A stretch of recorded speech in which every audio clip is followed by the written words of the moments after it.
Ladies and gentlemen,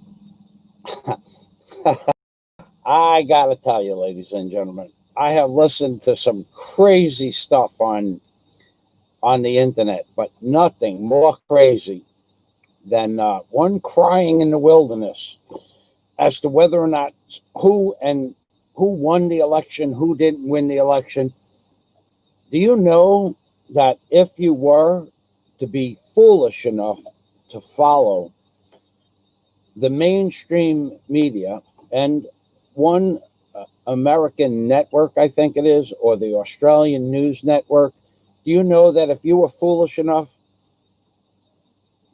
to follow all the news articles about who won and who didn't win and whether or not the election was valid or not valid, there probably are in excess of 10,000 worthless, and I mean completely worthless, commentaries on the subject matter.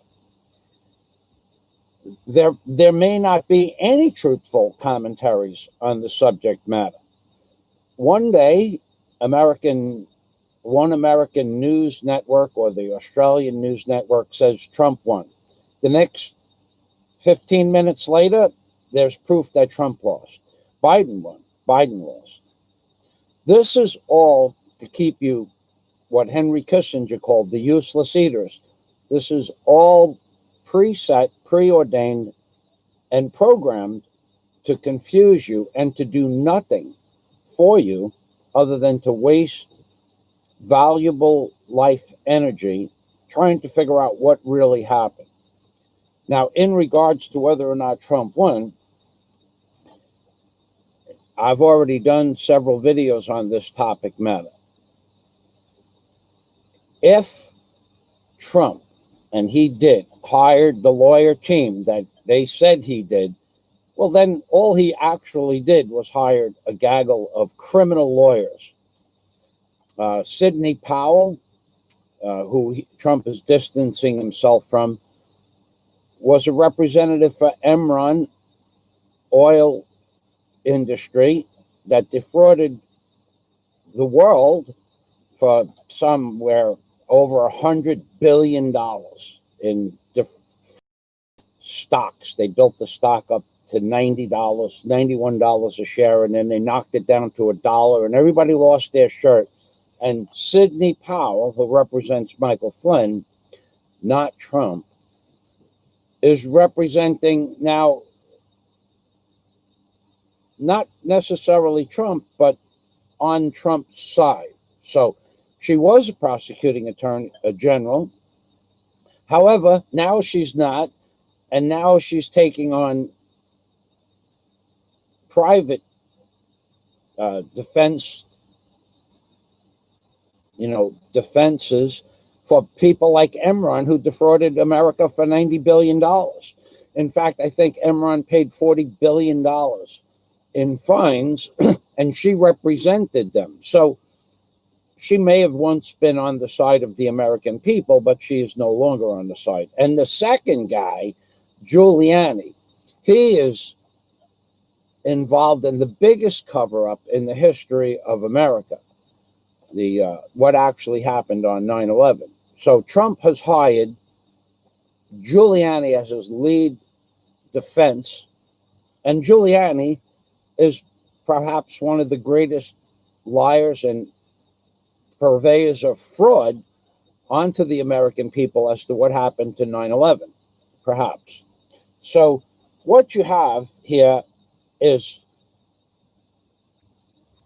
the two opposing parties taking away your ability to focus on what's really happening. Oh my God, I see Super Chat. First thing in the morning. There's nothing like a lot of Super Chat. And we have a lot of Super Chat coming on Sunday because we have a couple of major topic matters to discuss for Sunday. We will be selling diapers to those who are now afraid of certain bloggers on YouTube, because there are certain bloggers out there that believe they are supermen in their own right. But none of that could be true. Oh, God. I think it's a tributary of the Passport TV. I actually think that Ronaldo, he reminds me of Passport. Ronaldo was here, and I did let Ronaldo maintain his wrench because so far he's been good. Plus, he is a major contributor to the Super Chat community of Michael Fazio, and we all know that it's up to you, my audience. It's always up to you whether or not you choose to donate and pay my bills, because it's the right thing to do. And we all know this. It's just like Elliot Gould said in Ocean's 11. Everybody knows this. So welcome to the machine, Ronaldo, who I really think is Passport TV. And if it is Passport TV, let's not forget that I figured out a schedule of how much time I spent getting Passport TV, a personal interview with one of the world's most famous people and one of Passport TV's heroes. And I figured that in time, at $50 an hour, Passport owes me $600. However, out of the goodness of my heart, I reduced it to $300. And I will tell you that Passport TV is I think Passport TV is a criminal. He's a criminal, I say, he is using my bang a pot concept and perpetrating evil, and I mean derogatory, evil commentaries and video uploads against other vloggers and bloggers. Oh, bloggers and vloggers. By the way, we're going to talk about vloggers and bloggers. What constitutes... Oh, and more super chat. More super chat. Oh, I got to get a pot. But first of all, let me tell you something. Real men like Walt Disney, Steven Spielberg, and the like play with dolls. That's how they became famous. So, Obama doll and Obama puppet and little Obama, the baby Obama, they made me famous on YouTube. They may not do much for me anymore, but remember, Obama and his rocket launcher, and in conjunction with the DOD, they made me famous. So dolls are a part of real men's lives, always have been and always will be. Plus, if you did research on what dolls do for adults when they play with them, dolls give people empathy for other people. It's a known fact. It's a psychological research factoid that when you play with dolls, it creates empathy for other people. It's like having an animal. When you have an animal, you have more sympathy or empathy for the lesser in your community or your friends group. You have more compassion, except, of course, when you kick your dog. So let me get a pot, and let me bang the pot for the super chat. You can hear the pots there.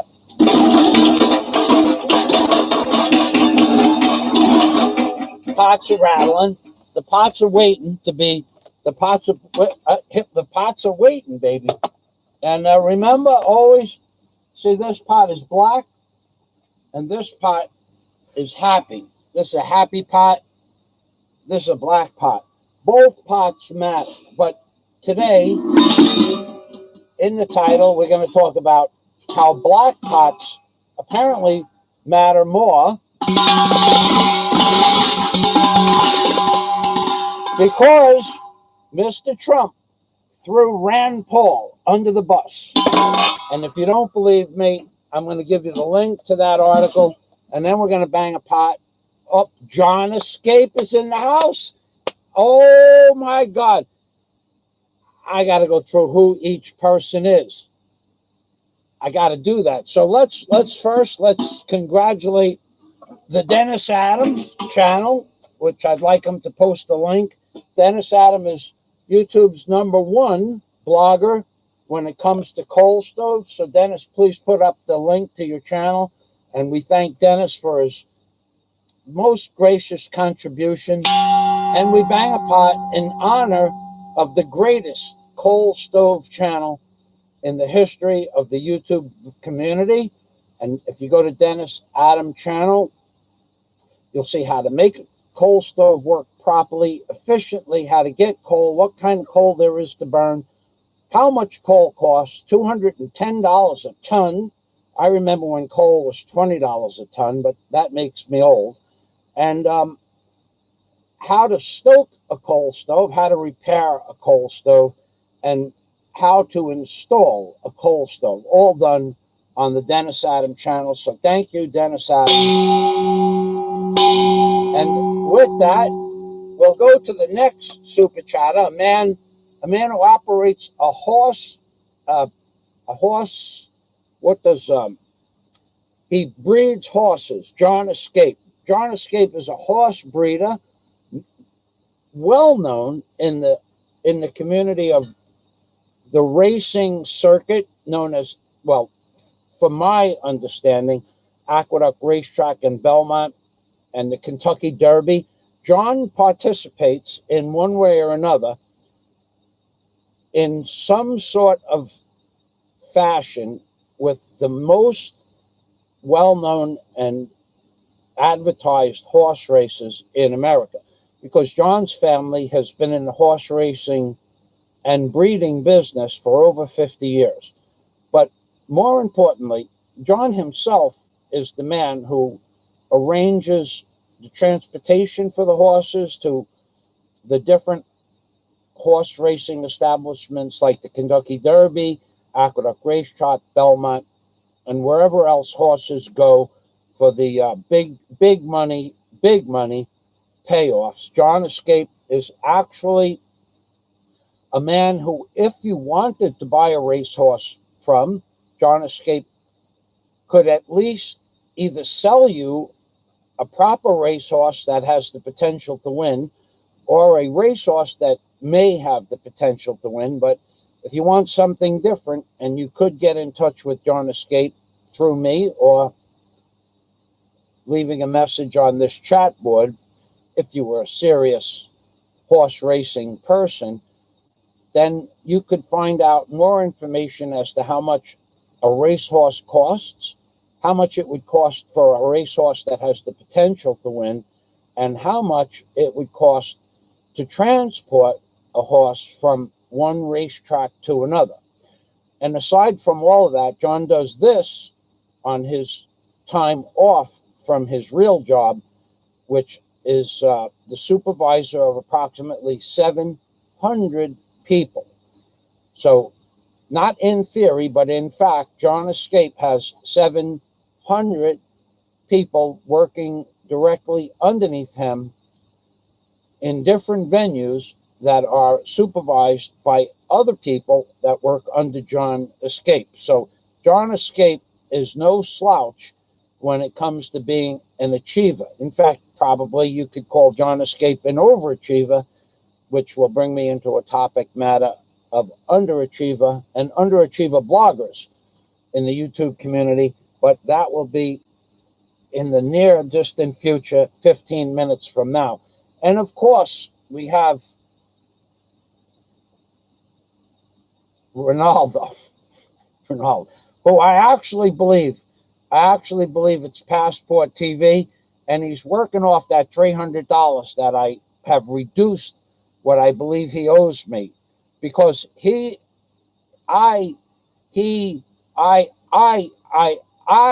was asked to get Passport introduced to one of the world's most famous people. And if I mentioned that man's name on my channel, there would not be a small percentage, probably 2% or less, would not know the man who I arranged for a personal meeting at the man's house for Passport TV. And then Passport TV stopped communication with me. And even after I asked Passport TV what's going on, he just negated any conversation that he had with me. And I don't really know why. So basically, I'm going to have to back charge him It was $600, but I reduced it to half price because he's not, he's not really an issue. And I figure Passport doesn't have $600 perhaps, or it would hurt him financially, $600. So I gave him a 50%. I gave him a cut rate deal on that. But I will add that Passport TV is he's a really nasty YouTube blogger. I do not want you to go to Passport TV's channel. He does nothing but malicious content. And when I gave Passport TV permission to use my videos to abuse me, what does he do? He takes the most primary concept of my channel, which is bang a pot and make a lot. And he uses it in the title, and then he goes off, and then he abuses somebody else. And I don't think that's fair. I think if I give you permission to abuse me, I think you should abuse me if you're going to use my titles, my intellectual property, my creations. So Passport TV, you're a bad blogger. You're a very bad blogger. You're a very, very bad blogger. Don't go to Passport TV's channel because he's using my intellectual property in with permission from myself. I have to say that, but he's not using it the way I asked Passport to abuse me personally, and then he takes my intellectual property and abuses somebody else, and that's just, he's a criminal. He's a criminal. I have to tell you, I gotta tell you, he's Passport TV. Go, and why I got on the subject of Passport TV is because this guy, I don't know how there's a combination between Ronaldo and Passport. I don't know what that combination is. For some reason, I think that Passport is making up fake YouTube names and trying to work off that $300, but that's not going to work. Passport owes me $300. I want that in one lump sum. Thank you very much, please. And I want that sent to me. You could do it in Super Chat, Passport. Let's make it all legal and above board. YouTube gets their cut. I get my cut. Passport gets forgiveness from the Michael Fazio Permission Center within, the bowels of my heart. So I think Ronaldo is Passport. So if you people don't, and I think he's trying to work it off on the sly, and then when he gets up to the $300 mark, which he's up to about $70 now, I think when he gets up to the $300 mark, he's going to say we're even, but that's not the case because YouTube takes 30%. So now if Ronaldo is Passport, if Passport is Ronaldo, he has to give me now $400. Now, and if I don't see $400, then we're going to negate all of Ronaldo's pledges and super chats, and we're going to go just Passport. You owe me $600, $600. Okay. Now that's why I think Ronaldo is Passport and Passport is Ronaldo, and Passport is a criminal for using the bang-a-pot concept that I gave him permission to use, and then to use it to abuse somebody else. That, in my opinion, is criminal. Just like Mr. Trump is doing criminal stuff from the White House or not correcting criminal activities from what I believe, I'm going to give you the links for, is a true story about Rand Paul being thrown under the bus by the Washington, D.C. Attorney General. So, yeah, okay, Passport. Okay, Ronaldo. Yeah, okay, Ronaldo. The dolls make him laugh, says Ronaldo. What makes me laugh is you sending me super chat, baby. So if you want to see laughter, that's the way to my heart. Super chat. You, Ronaldo, have to understand you're a new member of my community and you hold a wrench. Very, very powerful wielding tool. Almost like the weirding tool in the movie Dune. You hold the power to make me laugh, Ronaldo. The more money that you give me to pay my bills, the more I laugh at you for giving me money to pay my bills. So if you want me to laugh, pay my bills. That's right, baby. So we have some of our regulars on here. You guys are welcome to chat with one another. It's a nice in Aruba today. Sunny, perfect for a swim in the pool. So Ronaldo, you're in Aruba. I got to tell you, Aruba, I only was in the Aruba airport. No, actually, I did diving in Aruba. I did diving in Curacao, and somehow we got to an island near Aruba that I think I did diving in Aruba. I'm not real sure. I did a lot of diving in the Caribbean. Where was I? I was on a duty-free island. I forget all the places I went diving. Real men go diving. Real men. I stopped my logbook at 20 dives. I saw people with logbooks with 1,000 dives, and they logged every dive and the name of the dive master in the school. That's too much work. And even just when I went diving on my 65th birthday, because real men continue their diving adventures well into their 80s, no problem. And I saw a man who I dove with off Alona Beach who had 5,000 dives. And he's in one of my videos. And he also stopped logging his log dive entry into what long time ago, years ago. But he said there was a person he knew that logged 11,000 dives. That's crazy. That's a crazy amount of energy to spend. You know, you're either a diver or you're not a diver. So let's go to, we can only have time for the people that pay my bills. We only have time for the people that pay my bills, whether they are wrenches, whether they are Patreon members. We can only devote so much time. Yesterday, I did a 2-hour and 25-minute live stream, and I only read the comments from the people who pay my bills, because had I read every comment, the live stream would have been 8 hours. I can't spend 8 hours on YouTube a day.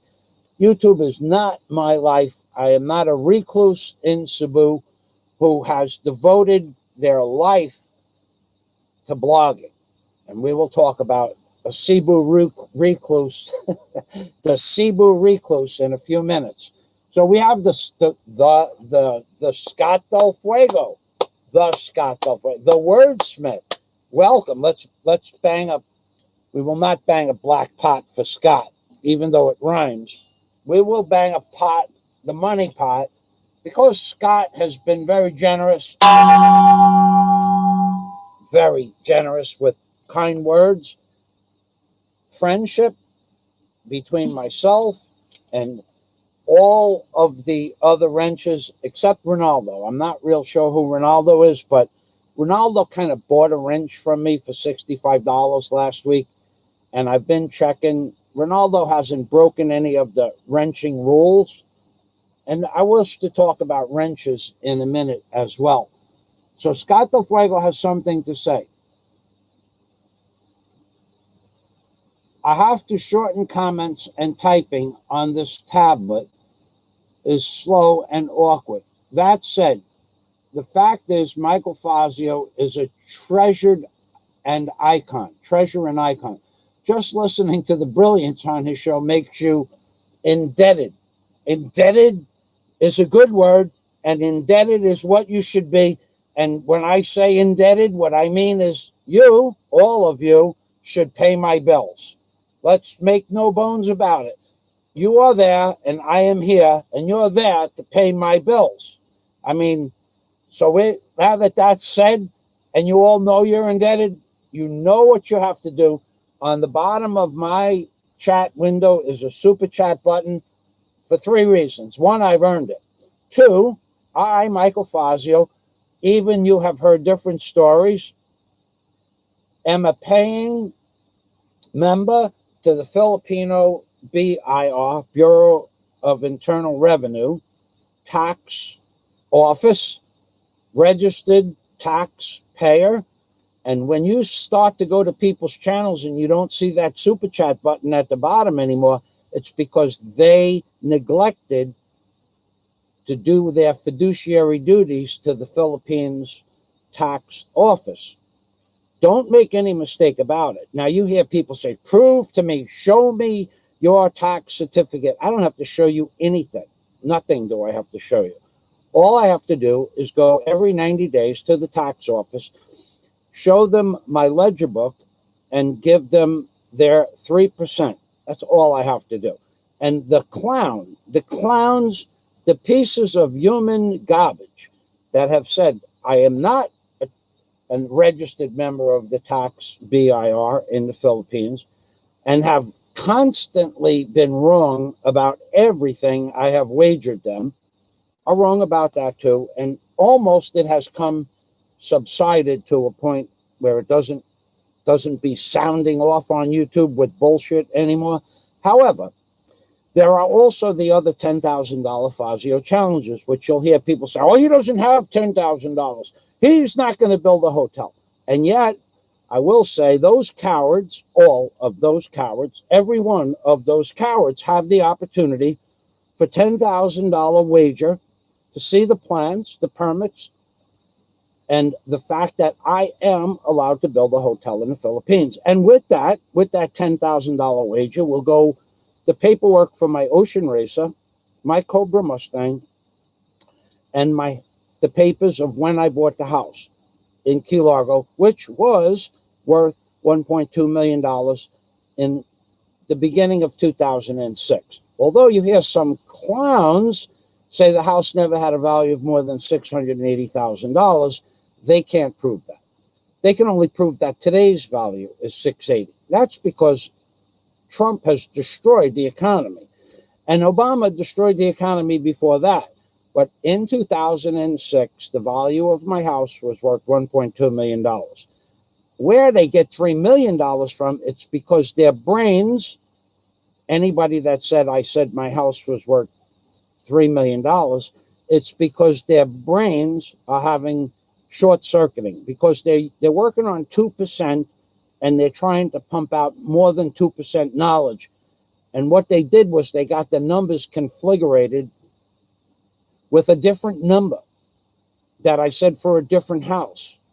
But they're too stupid to remember what I actually said and what was actually said and the value of my house. I would never confuse one number with another. So basically, those are people that you hear that said, I said my house was worth $3 million. And I never said that.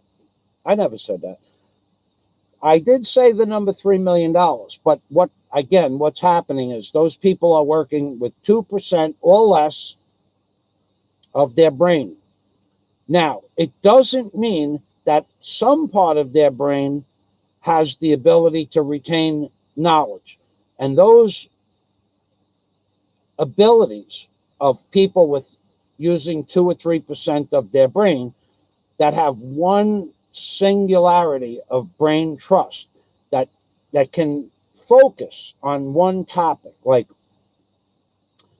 a man who can't talk or read or write or walk or feed himself, especially feed himself or do the dishes or do his own laundry or go shopping on his own or go to the store and or cannot go to the beach alone. A man that's not capable of going outside the house alone, except for when he's accompanied by some sort of security or, like a savior.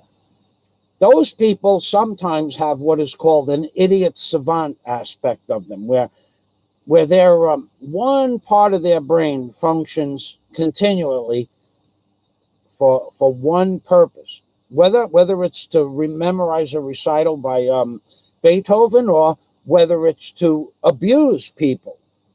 But that one part of their brain works in response to the idiot savant aspect of psychotherapy. And it doesn't always reconnoiter as a good thing. They could use it for good or evil. And what I see is people using it for both. But basically, an idiot savant is a person who has the ability in one field to almost remember every detail except that every detail gets a little bit off. Where a true idiot savant, he's not even a true idiot savant can recite an entire piano concerto by Beethoven, and a lesser idiot savant gets the facts a little bit wrong. So a true idiot savant is working on 2%, and let's say some of these YouTube idiot savants are working on like 1% or 1.5%, and they get everything just a little wrong. Like, for instance, I'll give you for instance. There's a person out there who some people call the Cebu recluse, or the recluse in Cebu. And he has been posting continuously about a very well-known, very famous blogger named Alibama. And Alibama is, in fact, in deep shit. Let's not make any bones about that, according to the Cebu recluse. Now, that may or may not be true. I don't know, because no one has actually shown any paperwork. So I don't have to show paperwork, and neither does the Cebu recluse. That's a fact. But the Cebu recluse has made statements saying that if Alibama got together with another blogger, that Alibama would lose in some sort of a physical altercation. Well, how does he know that? How does he know that? You can't know that kind of stuff. Unless, of course, you're a fucking idiot savant. No, seriously. You can't know that. But one thing I will tell you is that the great Alibama is not afraid to prove his manhood. But on the other hand, the opposing party is not going to fortify his thought process. He's not gonna back up his beliefs with the physical aspect of reality. Because I believe personally that the great Alibama would, in a fair fight inside a ring with a ring doctor and a cut doctor and an ambulance standing by, I believe Alibama would win hands down. I don't think the fight would last. I don't. It might last long enough to touch gloves. It might last long enough for the referee to push Alibama to a neutral corner, and it might last 30 seconds if there was an 8 count, or if it was a TKO, technical knockout. But I believe Alibama, the great Alibama, would take down his opponent in 30 seconds. That's what I give the great Alibama. But I can't be sure of that. But if I had a wager, I would wager on the great Alibama. Not because I like Alibama, not because Alibama that I've met personally. I just see Alibama as a Southern scrapper, okay? And if you know what a Southern scrapper is, if you fought a couple of Southern scrappers in your life, if you've watched them fight, they don't give up. You can't embarrass them to quit. You're not going to threaten them to quit. They're not going to quit. There's just one way to make the great Alibama quit. That would be to knock him out. And I don't think his opponent could do that. What I do think is that if the fight lasted more than 30 seconds, a legitimate fight in a legitimate ring and with a legitimate referee and a legitimate cut doctor and a legitimate ambulance standing by, if the fight lasted more than 30 seconds, it would be because Alibama would be chasing his opponent around the ring until he could tag him. That's my opinion. So I'm entitled to my opinion, and I think that the great Alibama, in a fair and legitimate legal fight, would wipe the ring floor with his opponent. And I don't care who his opponent is.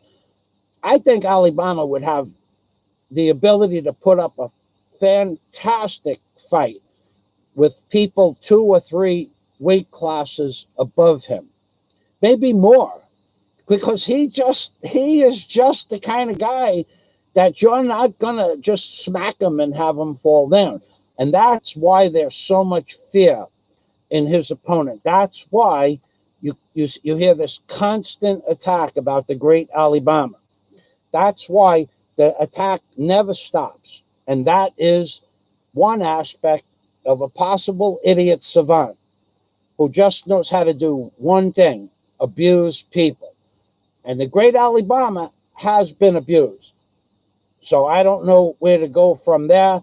All I know is that I will reiterate the concept again. The great Alabama, if he got into a fight with anybody, even 3 or 4 weight classes above him, in a legitimate ring, with a legitimate doctor and a legitimate ambulance standing by, because I do believe an ambulance would be necessary, and a legitimate ring announcer and timekeeper and bell knocker on, and all that others, I believe the great Alabama would kick ass, and kick ass fast.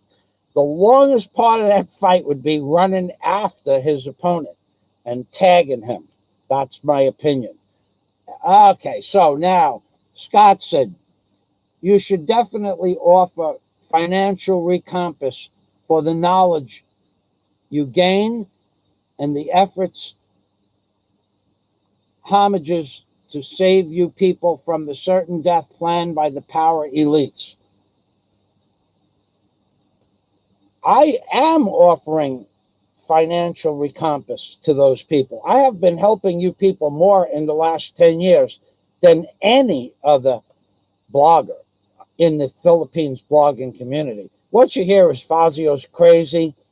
You hear Fazio's nuts, but no proof of that, other than the fact that I put on a good show and I deserve to be compensated for my knowledge. I take a lot of time to read these articles, to circumvent the bullshit, and find out 6 or 7 articles all aligned with one another. And I'm going to give you one of those now.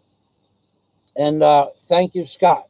So Ronaldo, I got to tell you, I don't know what it is about Ronaldo. It just reminds me of that piece of garbage Passport TV. He owed me $300 Passport. Now, if you are Ronaldo and you give me $300 in Super Chat Passport via Ronaldo, that's not going to cut the cake. You owe me $300. YouTube takes a third, so now you owe me $400 if it's Super Chat. Now, you know how to get in touch with me if you want to make things right. And if you don't want to make things right, I still give Passport TV permission to use my videos to abuse me. And don't use my concepts, my words, my videos to abuse somebody else, because that's fucking criminal. It's criminal, I gotta tell you. Passport is using my words, my concepts, my titles to abuse somebody else. So I want everybody that's subscribed to the Passport TV channel, I want them to go look and see how Passport is abusing the system. And that if you see the abuse, I think you should unsubscribe from the great Passport TV. That's what I think. Because Passport is using my intellectual property, which I gave him permission to do, and then using it to abuse somebody else. That's just criminal. And back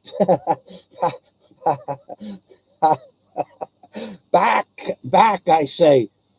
So Ronaldo, hello, Scott. I don't know what it is about this guy Ronaldo. He's made a lot of friends really quick. Dennis Adams, Scott Del Fuego, Princess Anne, LaRue Segrest, they all like Ronaldo. There's got to be something going on behind the scenes. Oh, my God.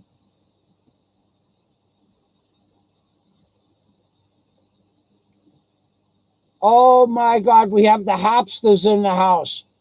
Greetings to the sage architect Dennis Adam, Arthrocyte, that's Cole. Dennis Adam and Ronaldo, the well-endowed 10-inch pool boy who was unsatisfied in her man Filipina's best friend.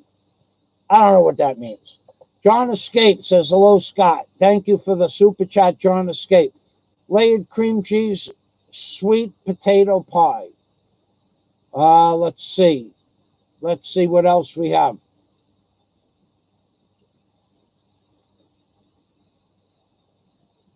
Greetings, John Escape. The Truth Lady. Now, the Truth Lady, we have to welcome, and soon the Truth Lady will be getting a wrench, because the Truth Lady and I have been in direct communication, and without any prompting or asking the Truth Lady, she became a major contributor to my Patreon account.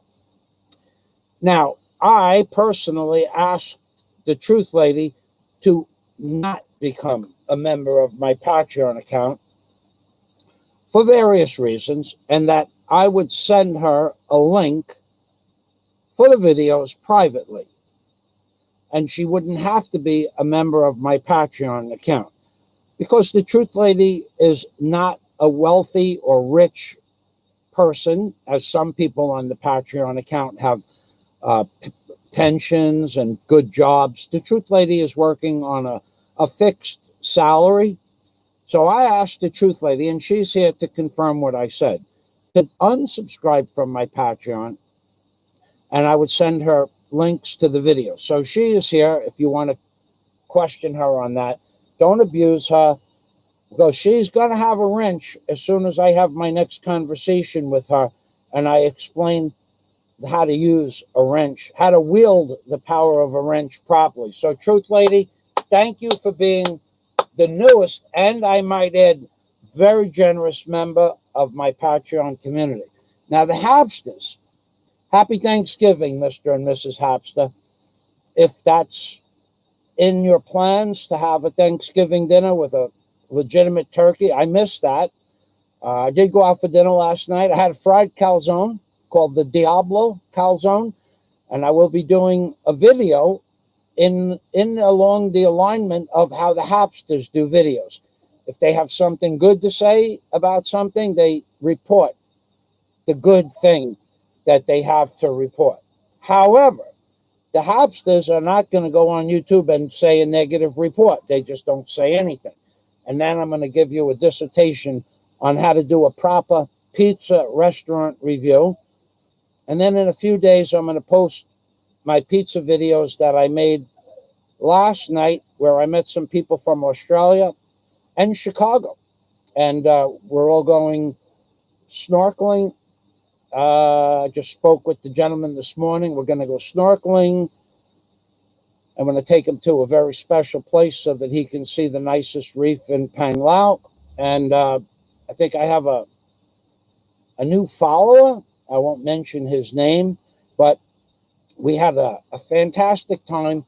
The man from Australia, the man from Chicago, and the owner of 8 Tavola Pizzeria, the four of us stood outside in a light rain, and we had a series of laughs for about, I don't know, 10 or 12 minutes. There were different conversations going on, and the owner was describing directly what is inside the different ingredients of the pizza.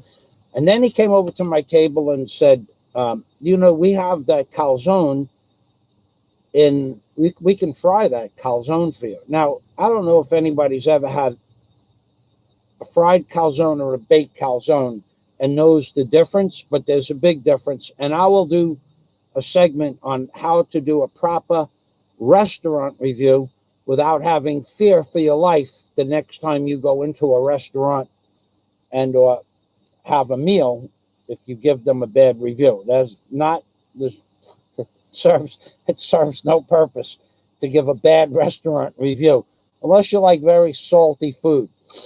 So the Hapsters, sending you greetings from Hawaii. Happy Thanksgiving. Just stopping by to say hello. I'm not sure what time you get this message. I'm already asleep. Aloha. All right, Mr. and Mrs. Hapster, I'll stop by and say hello to you as well. Thank you. Clint has been deleted. That means that if my wrench put you in timeout, that I don't question my wrenches at all for their. That's why I have to talk to the Truth Lady. I have to explain to her what is and what is not acceptable, and why I didn't get upset on Roberto's channel when Go Bobo's sister or Roberto took my comment off his page because it's their page. If Roberto took the comments off of his page, then I can't have any authority over that. Roberto took my comments off his page. It's his page. If Gogo Bobo's sister took my comments off Roberto's page, well, that's Roberto's wrench.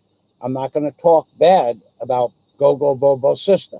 However, I do believe it was Gogo Bobo's sister, and because I refused to give Gogo Bobo's sister a wrench, although I gave Gogo Bobo's sister an option to get a wrench, I said to Gogo Bobo's sister, setting aside that Gogo Bobo's sister has super chatted me money before, you're not going to buy a wrench on my channel. Not Gogo Bobo's sister, not Ronaldo, and not anybody else until I know who you are. So I gave Gogo Bobo's sister the option, if it is a she, if she wanted a wrench, to give me her Skype information and telephone number so that I could talk to them in person. They refused. They didn't get a wrench. So maybe Gogo Bobo's sister removed my comments from Roberto's live stream because Gogo Bobo's sister is pissed off at me. And that's okay. Gogo Bobo's sister can take my comments off Roberto's page. And Roberto can take my comments off his page. It's their page. But Gogo Bobo's sister, I guarantee you, because you didn't answer my question, did you take my comment off Roberto's page? I believe it was you. I know you watch my live streams. So just remember this, Gogo Bobo's sister. You will never get a wrench on my channel. I don't care about your super chat. I don't care about your following. I don't care about your nice comments. Your option to have a wrench started and stopped with my requisition of your Skype address so I could see your face. Short of that, you don't get a wrench. No money, no ass kissing, no amount of commentary will ever get a person a wrench, except in the case of Ronaldo, because I think I know who Ronaldo is and what Ronaldo is, aside from what he is. So, relax, Dennis Koch. Hello, the Hapsters.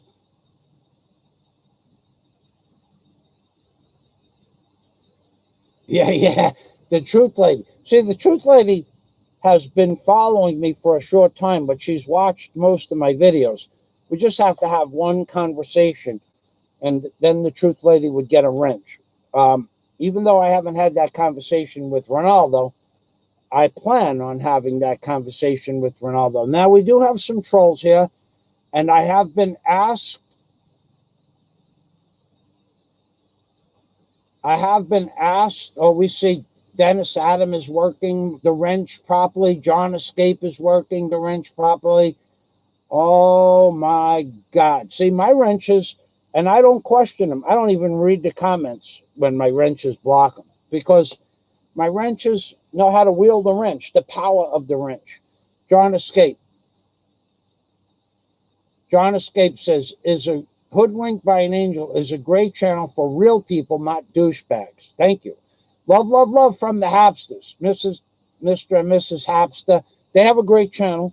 They have a fantastic channel. They don't allow bullshit on their page either. So if you're not subscribed to Mr. and Mrs. Hapster, please go there and subscribe and see the best bloggers from Hawaii. For sure, that I know of. I mean, there are probably others, but not with the IQ levels of Mr. and Mrs. Hapster. They have very high IQ levels. They run a proper channel, much more proper than myself, and I highly recommend them.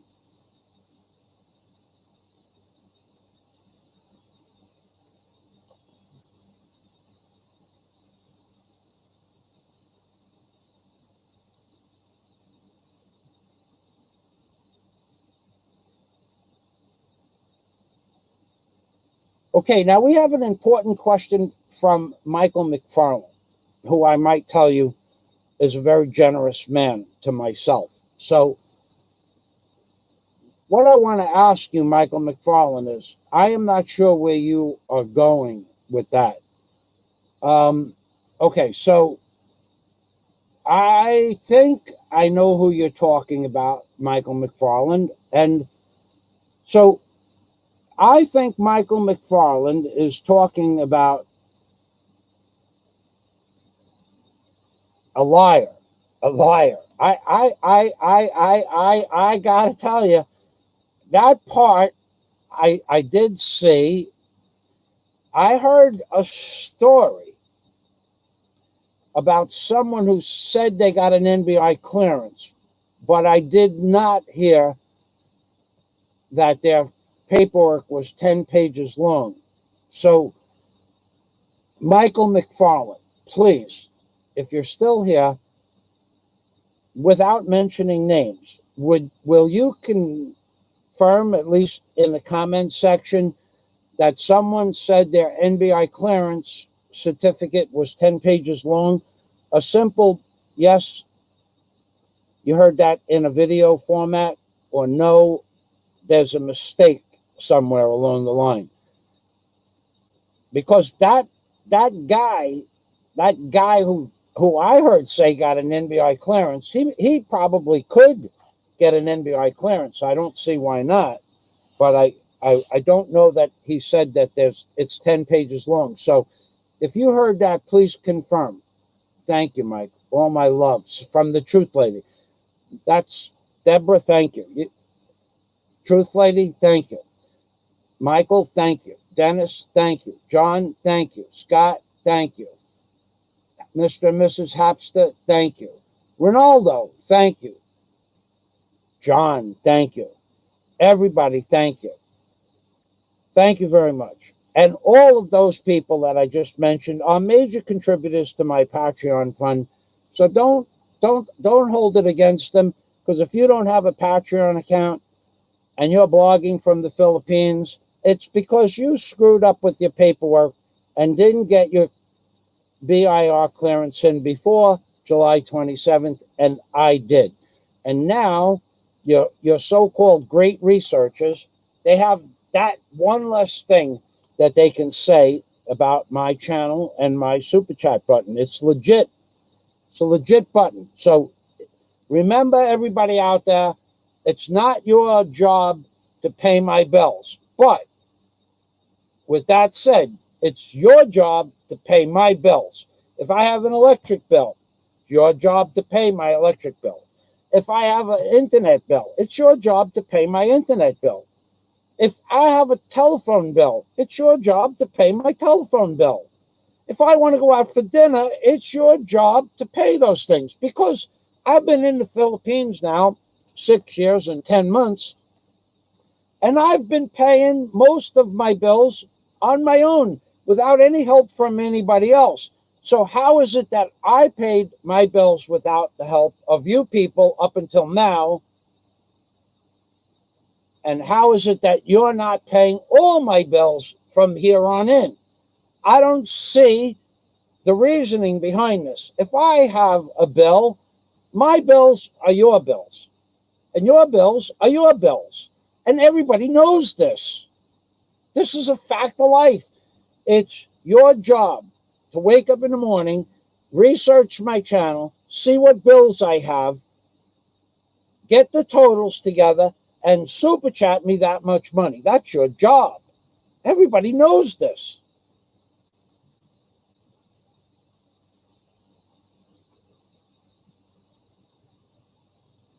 All right, so Michael, we're waiting for an answer from you.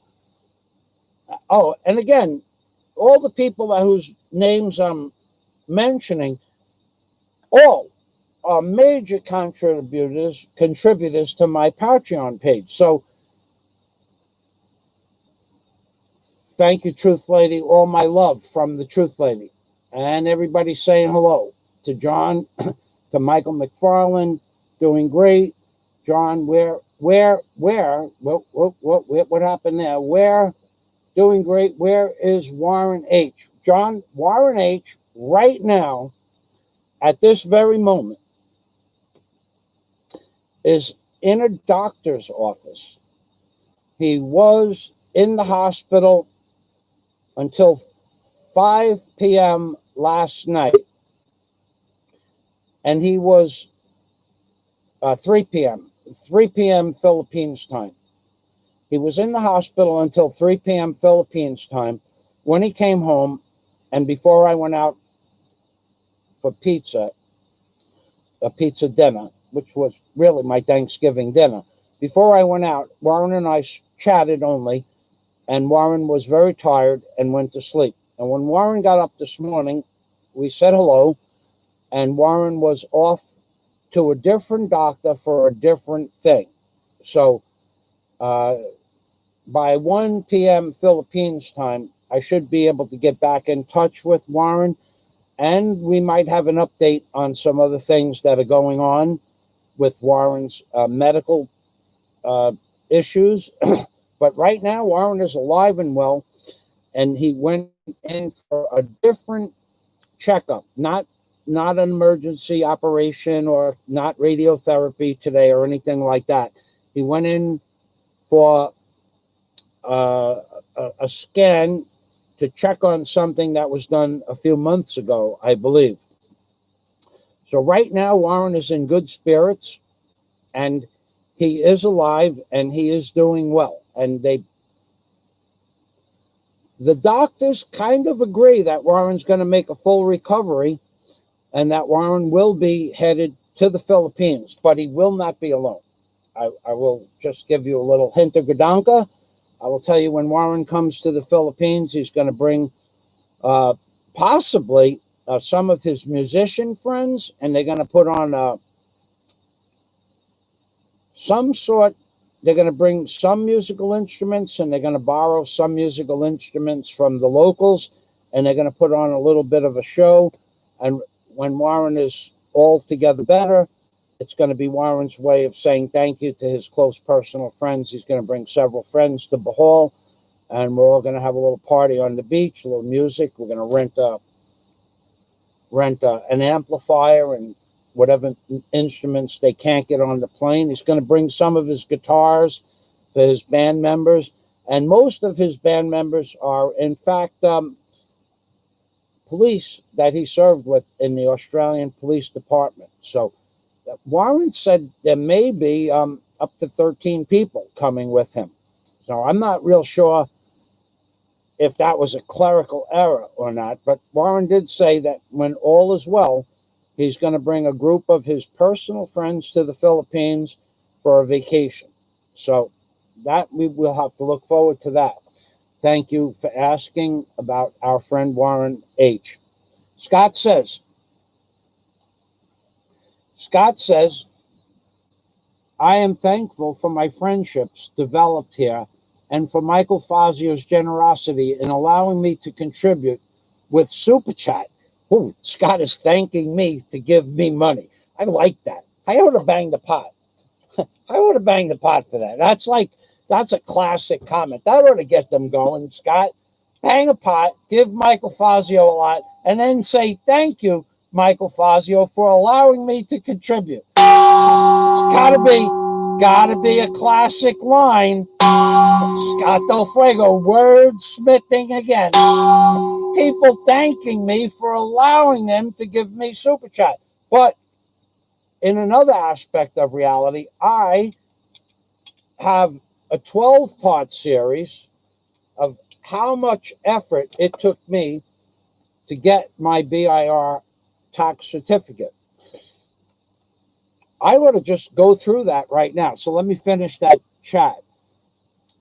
I am thankful for my friendships developed here. And Scott has developed multiple friendships in directions I don't even know where they went. Because now I see people that I've been friends with for years chatting with my friends from Patreon and here on separate channels and having a great time and interacting with one another. So through my actual membership of my chat and through my actual Patreon members, many of my friends are communicating on different platforms. So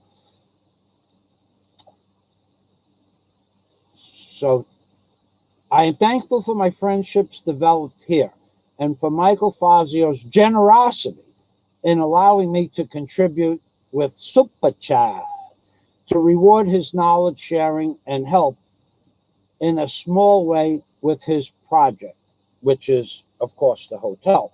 And the project that people constantly say is not going to happen, but it is going to happen, and constantly say, show me the paperwork for the hotel. I don't have to show you anything. My plans, my permits, my project is 100% approved. If you don't believe it, put some money where your mouth is. Or get in the ring with the great Alabama, and he'll put something where your mouth is. In fact, he'll wipe that fucking smile off your face, in my opinion. I think you should get into the ring with the great Alabama instead of attacking Michael Fazio and show us what a real man is. What a real man is. I don't think you should try to put Bama or the great Alabama or Michael Fazio or Fat Slob Blog, whatever his name is, or MJ the Flipper. I don't believe you should try to put any of those people together to fight one another until you clear up your issues with the great Alabama. Because you have this opinion that you could go into the ring or snap, I say, snap the great Alabama like a steel pretzel. Oh my God. What the fuck is a steel pretzel? I don't know what a steel, but that's what I heard you say. Why would you say that? You cannot know until you prove this. So what I think in the meantime is the great Alabama would kick your ass in a legitimate fight. So stop trying to post or put Fat Slob Blogs and Fazio in opposition to one another. First of all, I don't give a flying shit about Fat Slob Blogs or what he says. He is basically a troll. But more than that, why I don't care of what Fat Slob Blog says, why I could care less, why I have never, ever, one time ever flagged any of his videos. Never happened. Never will happen. Why? Because as much as Fat Slob Vlogs hates everybody on YouTube, he hates one person more than anybody else. And he is constantly, never ending left-handed compliments and sarcasm to his, what he calls his hero. He hates his hero. He despises his hero. He ridicules his hero in a million different ways. So that negates anything Fat Slob Blogs is ever going to say about me. And in regards to his channel, everybody knows that he's become YouTube's #1 troll. Now, I heard stories where he's going to go to where I used to live and interview the people that own the house that I lived in. I look forward to that. I might even rebuttal it, but I don't care about what they said. I don't care about what Fat Slob Blog does because of one thing. The person, the entity, the guy, the blogger, the recluse that Fat Slob Blogs hates, and that's a big word, despises, disintegrates the most, degenerates the most, is the person he calls his hero. So in my book, I don't care what Fat Slob Blog says, because in my book, Fat Slob Blogs is just doing this as a new upcoming troll. But he can't affect me. But here's what this guy constantly does. He offered MJ the Flipper money, or dinner, rather dinner. He offered MJ the Flipper the best dinner possible if he would fight the great Obama. He offered him, and if MJ the Flipper put it on video. You see, he himself is scared to death of the great Alabama. He's afraid of him from the get-go. He will never get in the ring with the great Alabama. So what does he do? He pits the great Alabama against MJ the Flipper. Now, I don't even know who MJ the Flipper is. Never watched the video, never been to his channel, but he wants, or was it the Mexican Jew? I don't know. One of those two.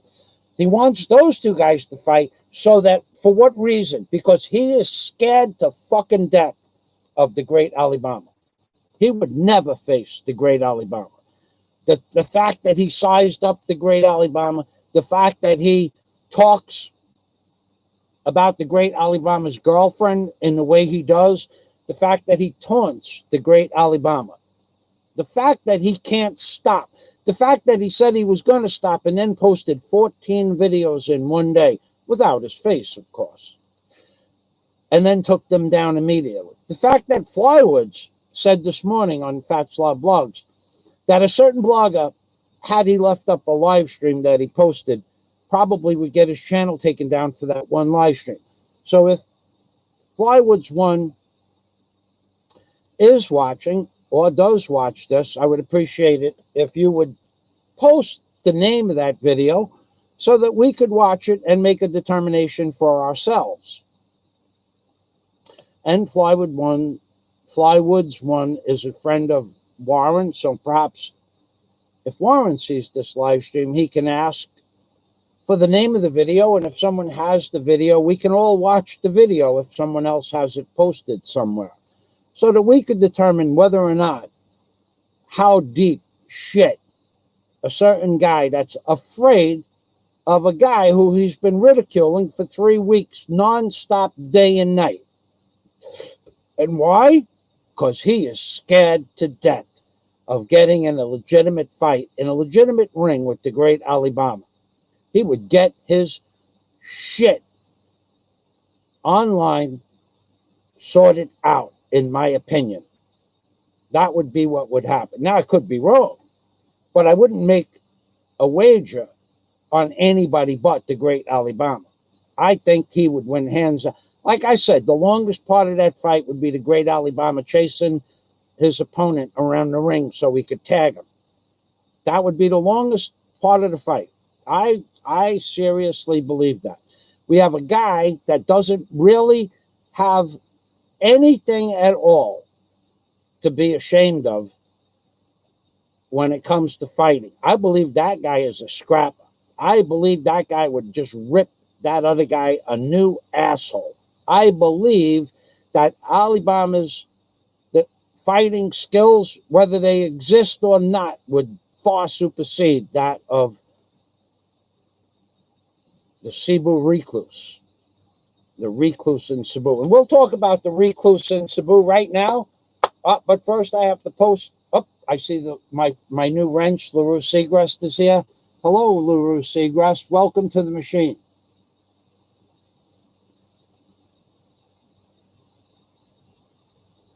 Imagine getting salty over a YouTube wrench. LOL.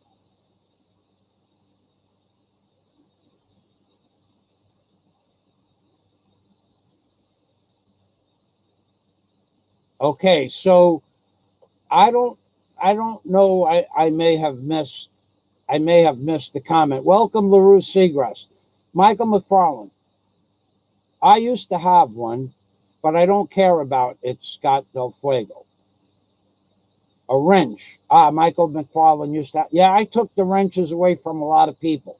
Nothing personal, but wasn't anything personal. I have enough wrenches. I've started primarily using Himalayan pink salt. I wish I could get that here. Actually, I went to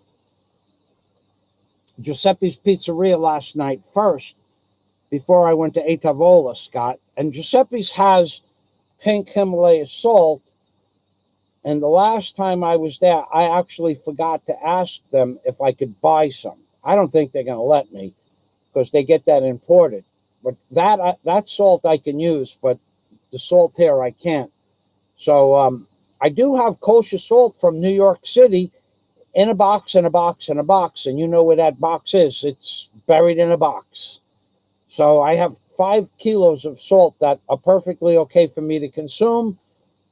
And it's going to be in the last place I look, which is the last section of the box. I have to move around like those little games you used to play to get the dot in the middle of the game. I have moved 100, 150, 200, 300 boxes around, taken some out, moved some to another location. I have another property, moved them to a different property. Sorted some stuff out, gave some stuff away that I had brought to the Philippines to give away. And I still have to find that salt. And it can only be in one other place. And if it's not, it's behind a headdress. In the private videos I sent out, you'll see that varnished headpiece. It's behind that bureau. It's got to be. And there's probably 50 boxes behind that bureau. So I have to take those 50 boxes and move those 50 boxes over to the right, and then move the boxes from the right to the right, and then move them back like in a big circle. But the salt is either in there, or when I had the moving men loading up the truck, I don't want to think they took some of my stuff. I gave them so much stuff, I don't see why they would steal anything from me. But it was a food item. There were 5 boxes of food items. I found 3 of those boxes, but the last 2 with the salt and the peanut butter, I have not been able to find. I do believe it's in that spot. The men that I had working for me, they were pretty good. And you know, for $50 an hour, they should have been a lot. Some of them should have been stopped talking on their cell phone, which I had to actually ask him to shut it off. He got pissed off. He was doing business. I was paying this guy $50 an hour to load a container, and he was taking care of business on the phone. That was a little bit of a problem, but I don't think they stole anything. I'll know the next time I go into the box to look in the box, John Escape says hello, LaRue. LaRue says hello, John Escape. John Escape is saying hello to everybody, and Michael McFarland Chores, LaRue Seagrass, the telephone scammers from Jamaica are awful people for stealing from elderly victims. That's true. Yeah, they have a lot of that in the Jamaican scams.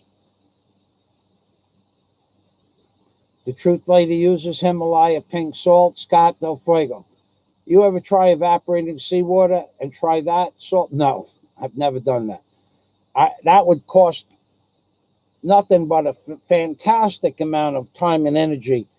Well, and I don't have a water distiller anymore. There is a person here who is sending me a water distiller when the lockdown ends, but the lockdown hasn't ended. No kosher salt. Can't use that either. Nigeria. Okay, so let me give you the link for the title of the video. And my notes on that are this. The shameful attorney will not investigate the thugs who attacked Rand Paul and his wife.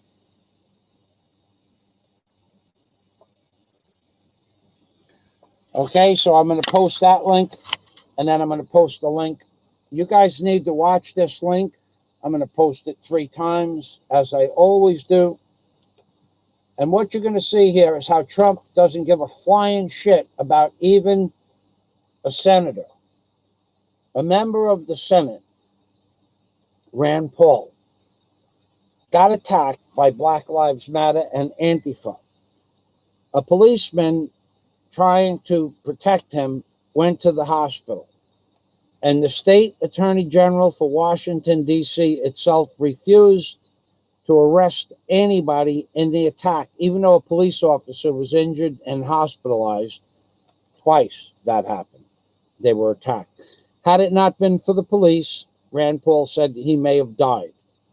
And yet, Washington, D.C., and that piece of fecal tissue with arms and legs running the country refused to intervene to get the FBI or the NSA, Secret Service, involved.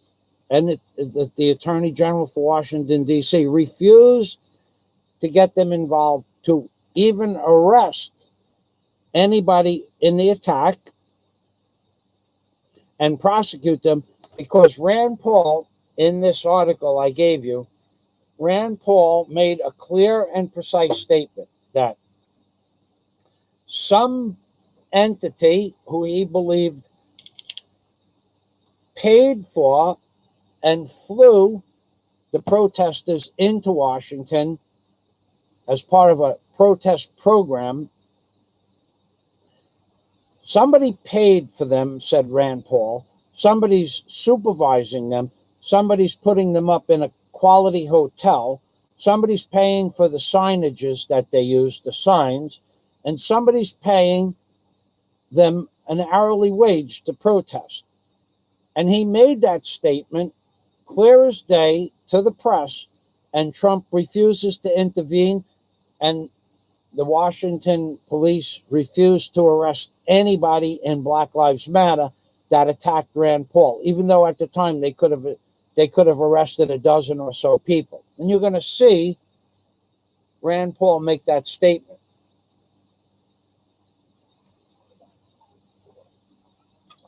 So if you think this bum in the White House called Trump is any better than Obama, you're sadly mistaken. He is part and parcel of the New World Order. He's the new face of the New World Order. They want this chaos to continue, to separate white from black, black from white, Muslim from Christian, Christian from Muslim, Democrat from Republican. They want this to continue so that all the while, and I mean all the while that this is taking place, this piece of garbage in the White House has been bringing in plane load after plane load after plane load of Chinese technicians with Chinese 5G networks and setting them up on every public building and private building that they could get permission to do so and rent the space on the roof, schools, universities, and public buildings, all installed by Chinese workers while the lockdown is occurring and no one can see the installations going on, the telephone poles, the poles designed for 5G network, because this is all part of what is called the Great Reset and the transhumanism that they want to take place, which is a melding of the biological, the physical, the digital aspects of the human body, to where the human body is electronically connected into the computer network of the global elitists. And at that point, they will have full control over your thoughts, your will to have your own will, which will be gone, and your religious fervor. So I've posted many articles about this. The nanobots that they're putting into the so-called miracle vaccination cure, they attack one specific part of the brain.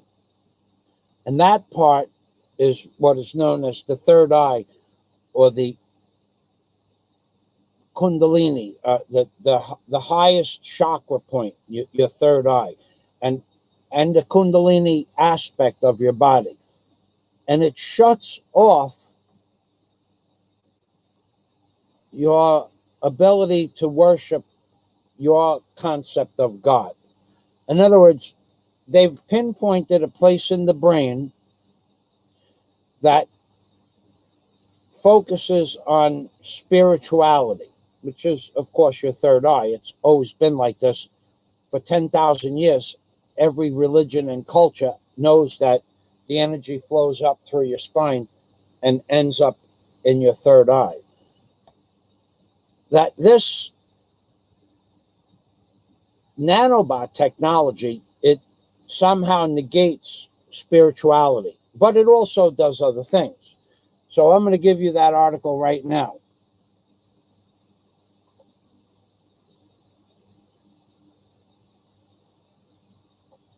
I'm going to give you the name of that article right now. It's in my notes. The Great Reset. Here it is right here. Up to two O's. That's not necessary. The following. Transhumanism. Let's go to home. Let's post that as a green. Okay, so in this article I'm about to give you,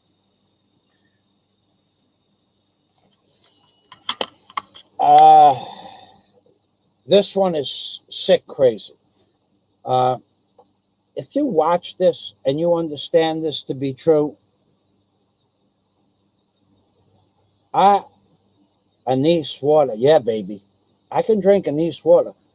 I have actually now used, I don't even make 1 gallon bottles of the anise. Now I put the anise in the 10-liter bottles, and then I just switch the anise to the next bottle.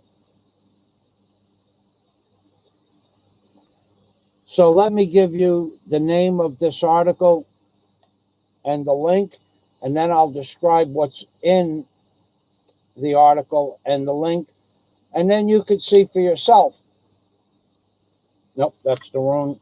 Somehow it didn't copy. Okay, so that's my fault. I posted the same thing twice. So now we're going into transhumanism and the Great Reset. This will be the next. Okay. So what this is, this Great Reset article, and you people can watch this and believe it or not believe it. This is what they are headed towards. Okay, so about 4 months ago, I put out this video. Okay. So this channel is known as Press Reset Earth. Now, in the Bible, where are we here? In the Bible,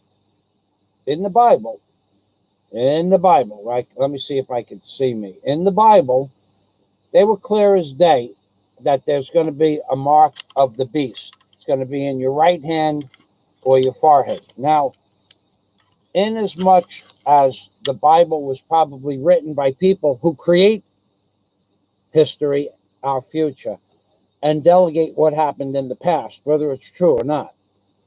In the Bible, okay, bye-bye, John. Thank you for stopping by. Thank you very much for the Thanksgiving blessings. And I've been neglecting to call people. I apologize. Thanks for spending some of your Thanksgiving with us. Good night, John. Thank you very much.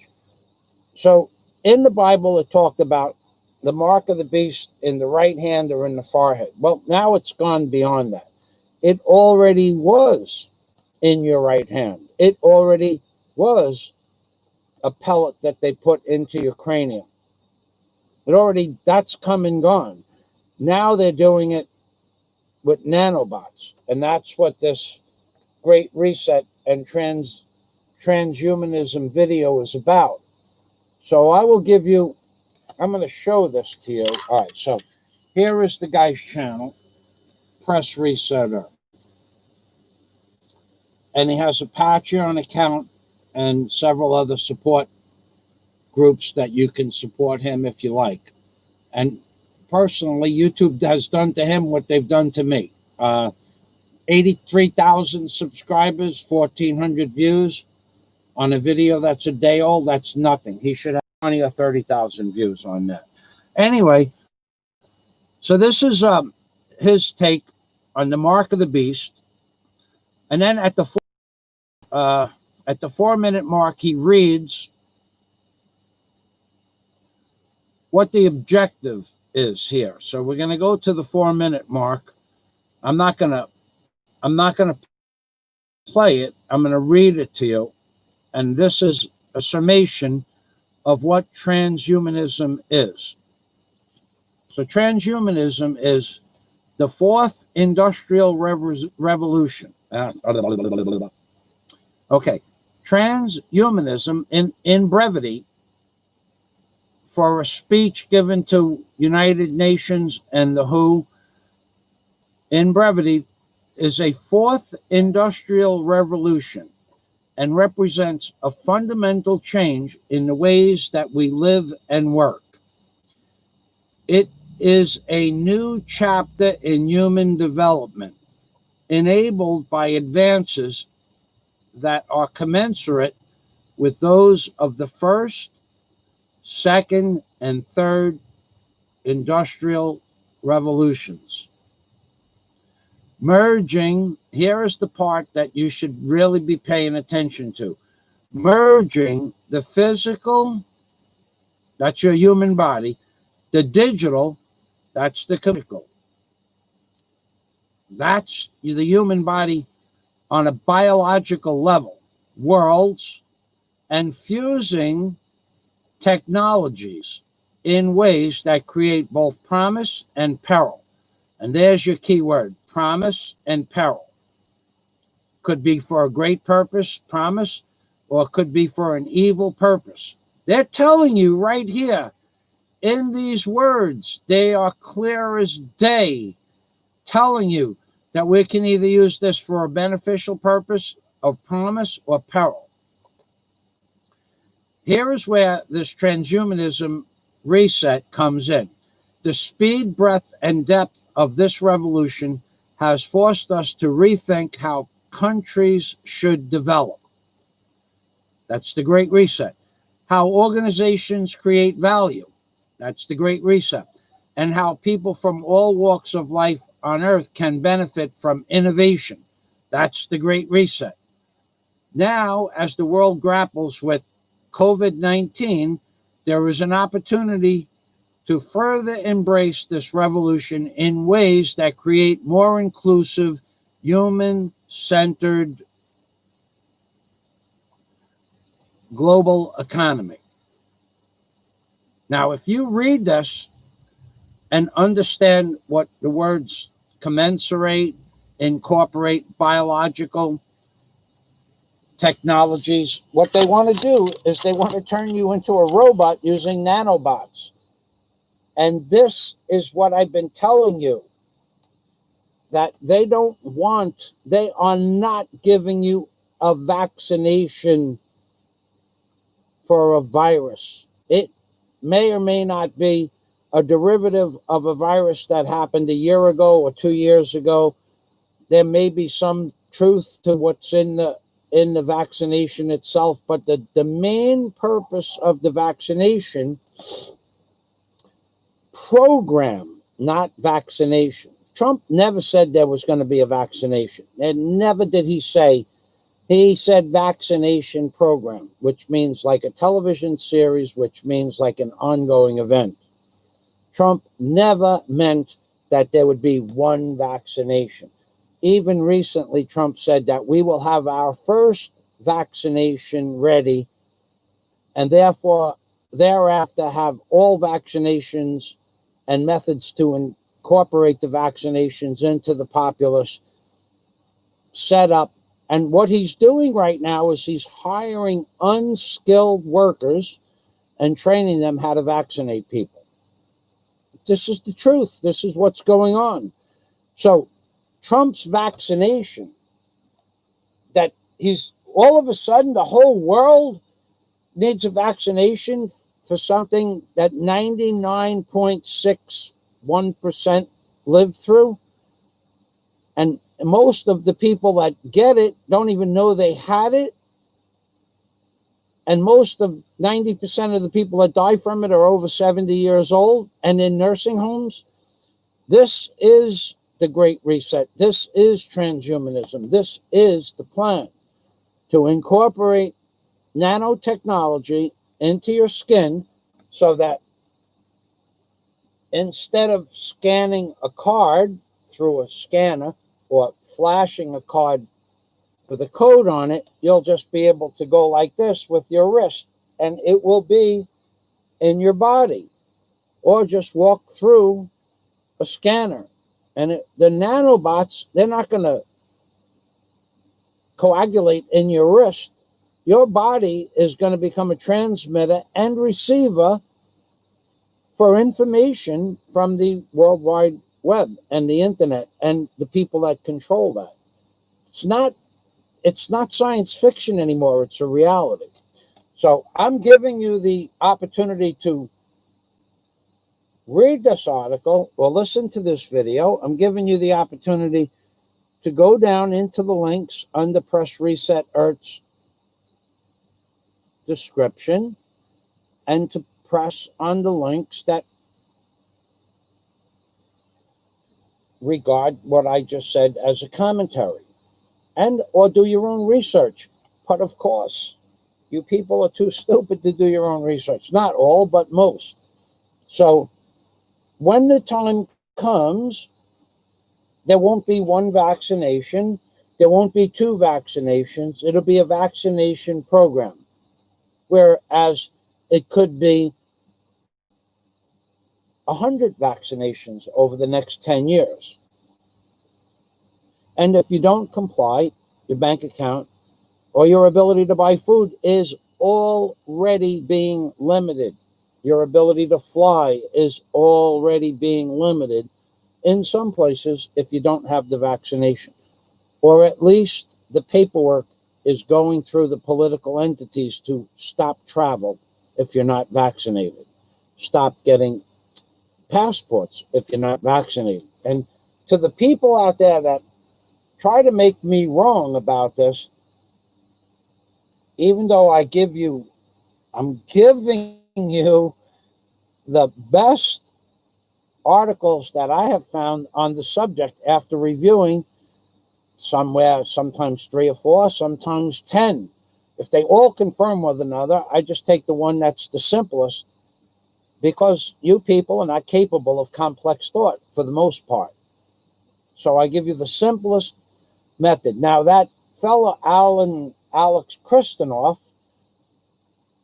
he's a kiss ass. He wants to be a newspaper reporter for a great metropolitan area, like Superman. He's a real kiss ass. He kisses Giuliani's ass. He kisses that woman who was who represented Emron. He kisses her ass. He kisses Trump's ass. He kisses everybody's ass. He refuses to curse. He refuses to inject his own opinion, and he refuses to actually tell you the truth sometimes. So he's a kiss ass, but he gives you a lot of truthful information. But the fact that he kisses Giuliani's ass doesn't mean he doesn't know that Giuliani was part of the greatest cover-up in the history of the world and the greatest murder of American citizens in the history of America in any single given day, 9/11. Giuliani covered that up from one end of the spectrum to the other. And now who does Trump hire for his first legal team? Head lawyer, Giuliani.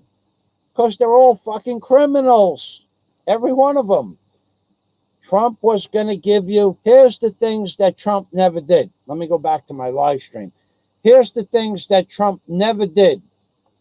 Trump never prosecuted Obama for his birth certificate, although he said he'd get to the bottom of the birth certificate. Trump never prosecuted Clinton for her email server, although he said she'd be in jail for that.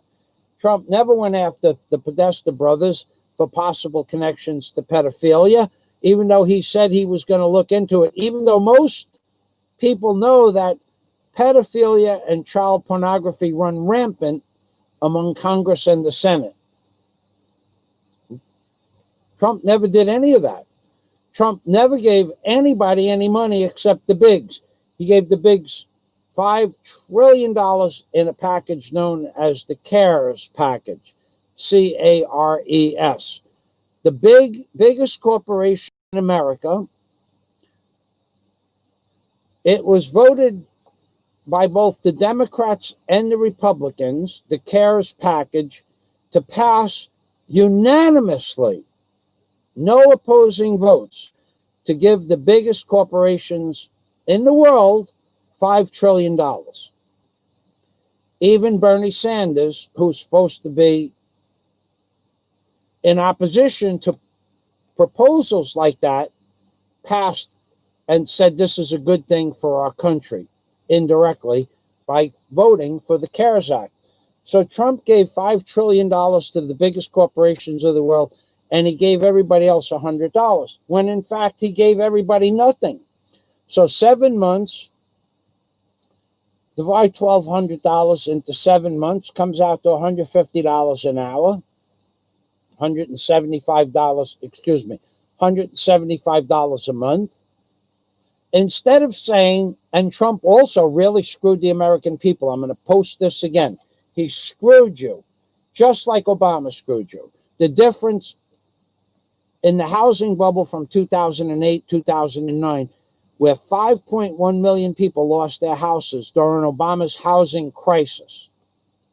An intentional fraud against the American people to destroy the world economy and make people go bankrupt and lose their houses. The difference between Trump and Obama's direct consequences to the shutdown of America is that more than 5 million people will lose their houses. Because at least in Obama's economy, people still had the ability, if they could work, to work. Trump took that ability away from the middle class. Then, to make matters worse, Trump said, instead of waiving all mortgages for credit cards, for cars, boats, airplanes, any loans, and your house mortgages or business mortgage, instead of saying, look, until this ends, for however many months it exists, we're going to take, you can stop paying all mortgages. This is what Trump should have said.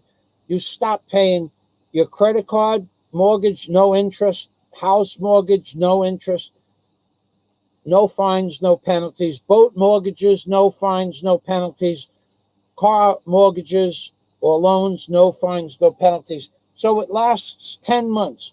We take those 10 months worth of bills and we put it at the end of your mortgage or loan. And there's no penalties. No, Trump didn't say that. This piece of shit with arms and legs running the country said, what we'll do is you don't have to pay your mortgage for 3 months. So people took all that money that they would have paid their mortgage and paid their credit card, their loans for their cars, the loans for the boat, and their business loans. But on the 90th day, all 3 months plus the 4th month become due in full. Well, people spent all that money paying off the rest of their minor loans, and then on the 91st day, the major loans came in full payment, have to pay. Or you forfeit your house. He fucked you, he fucked the American people, and he let you fuck yourself. Don't make any mistake about it. They knew what they were doing. You took all your money and paid all your credit card bills and your mortgages and your loans, and you took your money from your house and you paid all your minor bills, knowing that this thing was going to last more than 3 months. And on the 91st day, all loans had to be paid in full. Now everybody's losing their house. There'll be more foreclosures on houses than Obama ever could have hoped for. Trump screwed you all. What I told you he should have did was eliminate all loans, all fines, and all penalties, put it at the end of your loan or your mortgage. And he didn't do that. He let you spend your hard-earned money knowing that you will never be able to pay 4 months mortgage all in one lump sum. Therefore, he fucked everybody.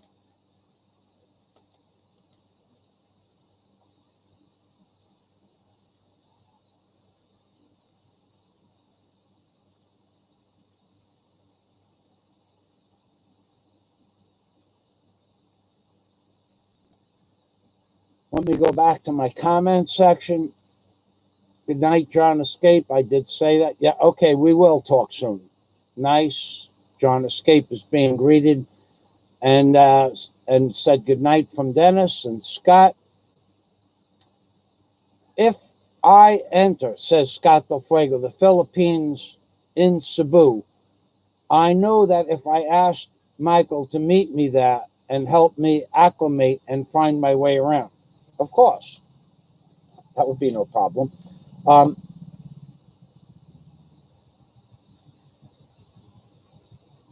I would like to talk to you on the phone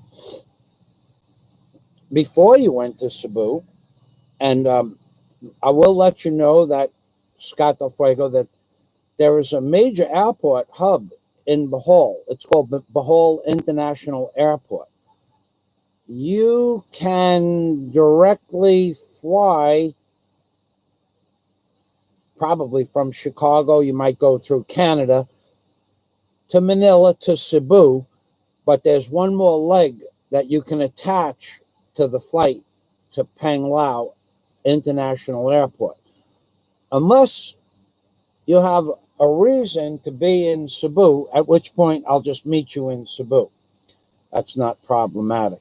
As long as we don't have to do the 14-day quarantine, there's always something to do in Cebu. And I'll give you an itinerary before you get there. If that's what you choose to go to, I'll give you the names of about 7 places that you definitely want to see because of the intrinsic value that the Filipinos have on the places. Now, I went to all of the historic landmarks in Cebu, and I probably enjoyed all of them equally. And they are amazing in that most of them are like the old church in Cebu City,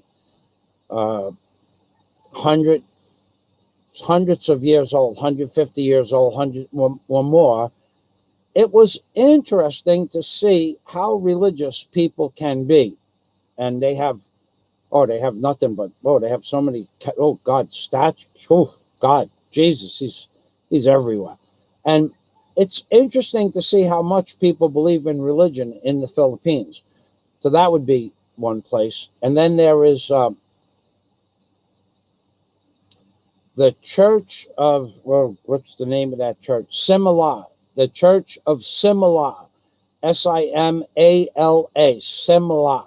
Now that place, oh my God, that has nothing to do with anything but big business. That place is big business. But there is a church there, and they have about 1,000 statues of Mama Mary and Jesus. Oh, they have thousands and thousands and thousands and thousands of steps that you can walk up and down. It started out as a great tourist destination, which is what it was meant for. They built a church on the top of a mountain overlooking Cebu. It's an amazing, overlooking the ocean, overlooking Cebu from different vantage points. It's very far from Cebu. It's almost an hour away, thereabouts. The Church of Simala. Now, to go there, you got to get on a 7 o'clock van. You get to the van. If you're staying near the Ayala, tell them you want to go to the van, aircon van, and you want to go to the aircon van to bring you to the Church of Simala. So then from there, I think it wasn't much, 200 pesos per person to go to the Church of Simala. And then they drop you off at the base of the mountain, at which point you have 2 choices. You can get into a tricycle and give them 150 pesos for 2 people, and they will bring you about 1 mile up the mountain. So the van drops you off at the bottom of the mountain, or if you want, you can walk. I would suggest the tricycle. It's all uphill, and there's not much to see on the way up the hill. So, but when you get up to the top of the hill, you're not at the top of the church. Then you got several hundred steps. The first thing you want to avoid, you do not want to go, well, I don't know how it is now, but you do not want to go into the bathroom at the base of the Church of Simala. You will think, you will not be able to think, you will not be able to go to the bathroom. You will not be able to think straight. You will walk into that bathroom, if it's the same as it was when I went there 6 years ago, and the first thing that you thought you were going to do, go into the bathroom, is going to be the last thing on your mind. You're going to walk in, you're going to take 1/2 a breath, you're going to turn around, and you're going to look for a bush. That's what's going to happen. That was the dirtiest bathroom I have ever been in my entire life back in 2014. I have never been in such a bathroom. That I've been in bar bathrooms that were puked in, pissed in, pooped in. I have never been in a more disgusting bathroom than the bathroom at the base outside the Church of Simala. So don't go there. Go to the bathroom before you leave the hotel. Take my word for it. That is one of my fondest or non-fondest memories of that location. And I'm being serious. Now, I don't know how it is now, but I don't think that bathroom was ever cleaned. And it's not much of a bathroom. It's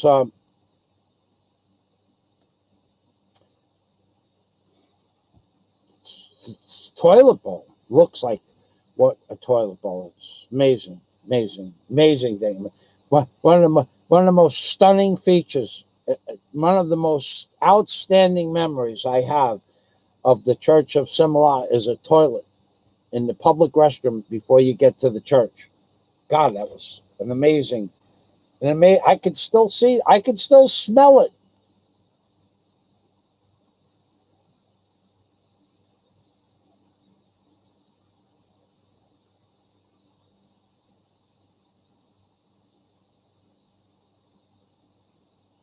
So I would go there, and that would be one thing that, and then there is, of course, the Buddhist monastery, which is something I did not see.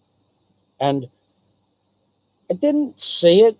It's a Tibetan or Buddhist monastery. Didn't have any want, will, or desire to see it. I had scheduled to go there, but that day I didn't go.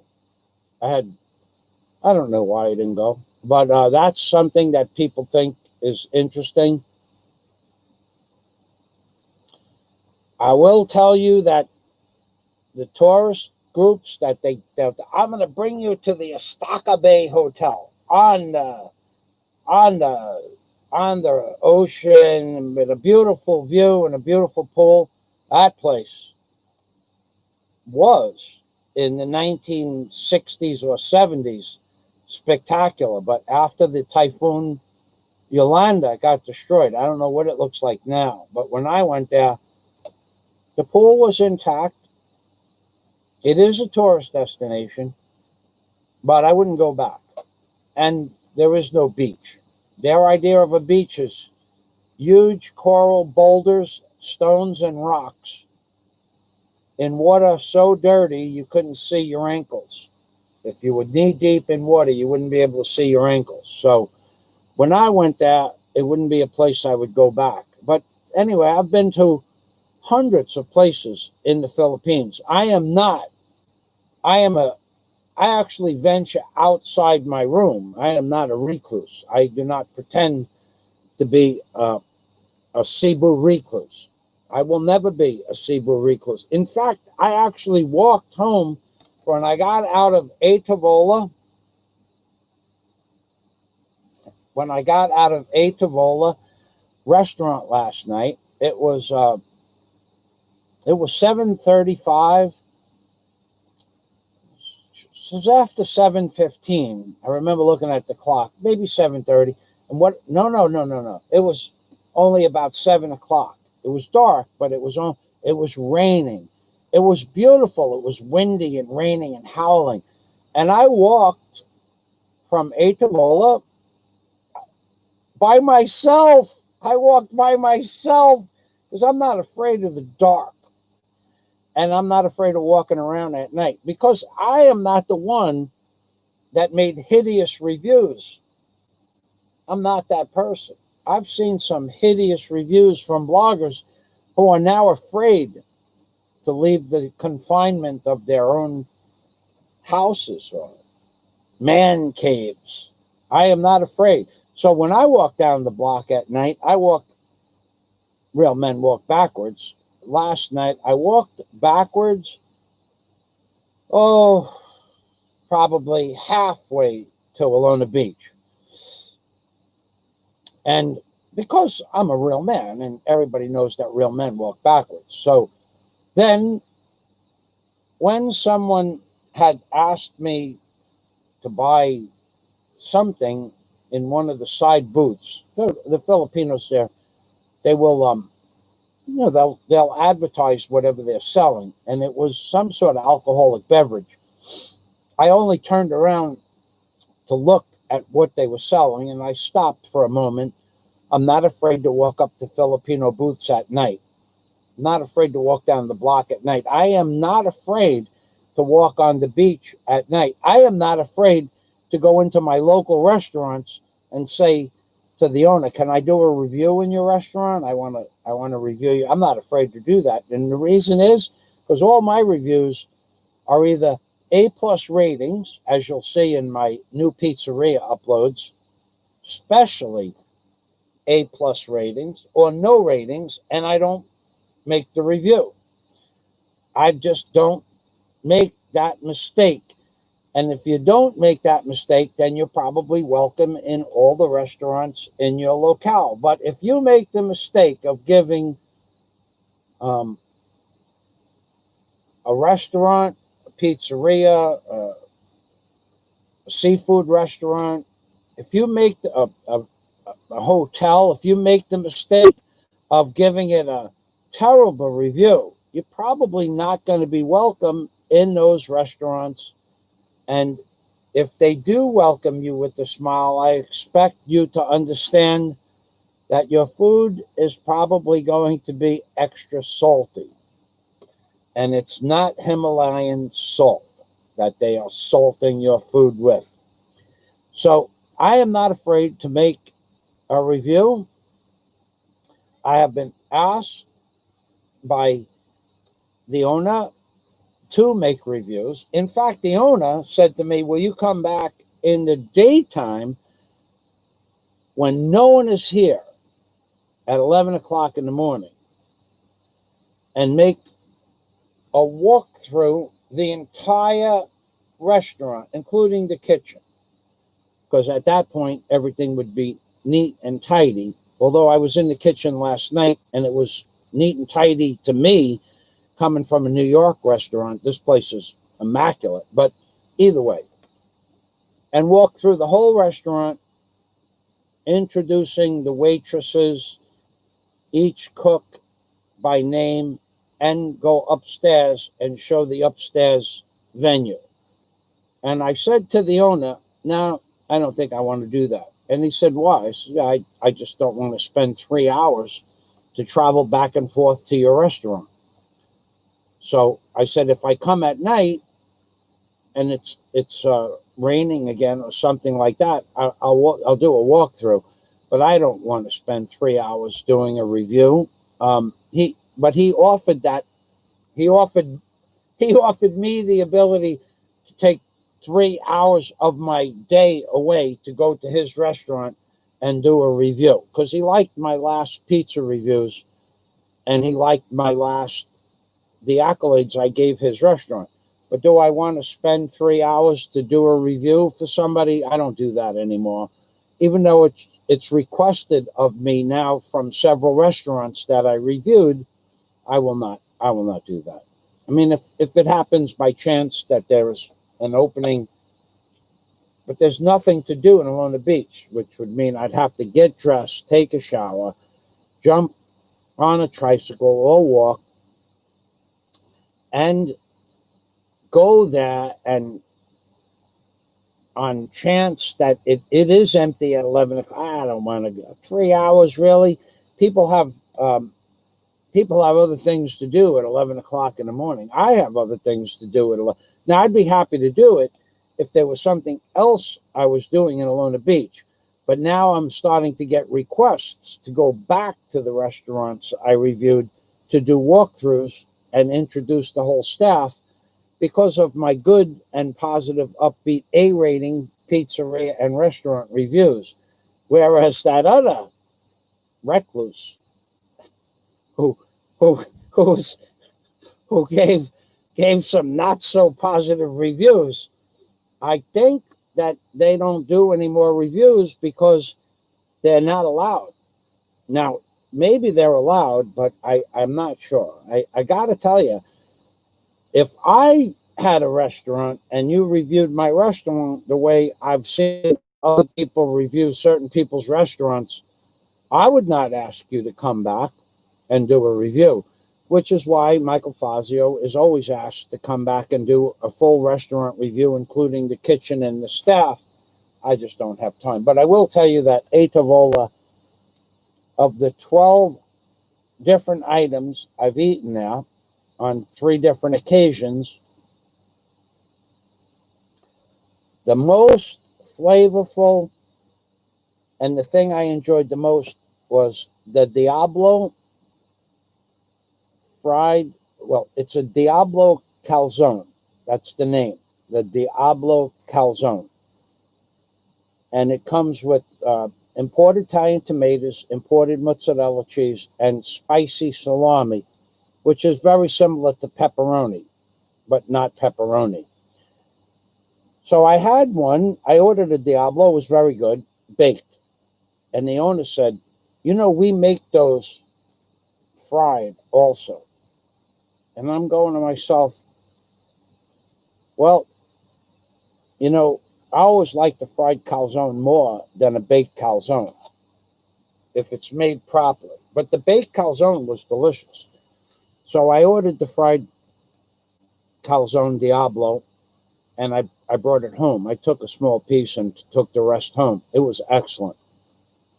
I think that's the thing I would enjoy most of all the different dishes. Now my next pizza review is going to have to be Giuseppe's Pizzeria, which is just up the road. And I will ask them if they fry their calzones, because they do have calzones on the menu. And if they do, I want to try theirs. Now, I've already made clear reference in my pizza reviews that Giuseppe's Pizzeria and A Tavola are equal in quality, flavor, and service and cleanliness of the restaurants. However, there's a completely different taste in the sauces and the size of the pies. A Tavola's pies are 10% smaller, but 10% less money. So they're equal in price. And I'm going to go back and do Giuseppe's next. However, I went to Giuseppe's last night first because they close early. And last time I got there at 6 o'clock, 10 after 6, they were closed. And last night I got there at precisely 5:30, and they were closed. So I had to walk from Giuseppe's to A Tavola in the rain, which was a nice walk. But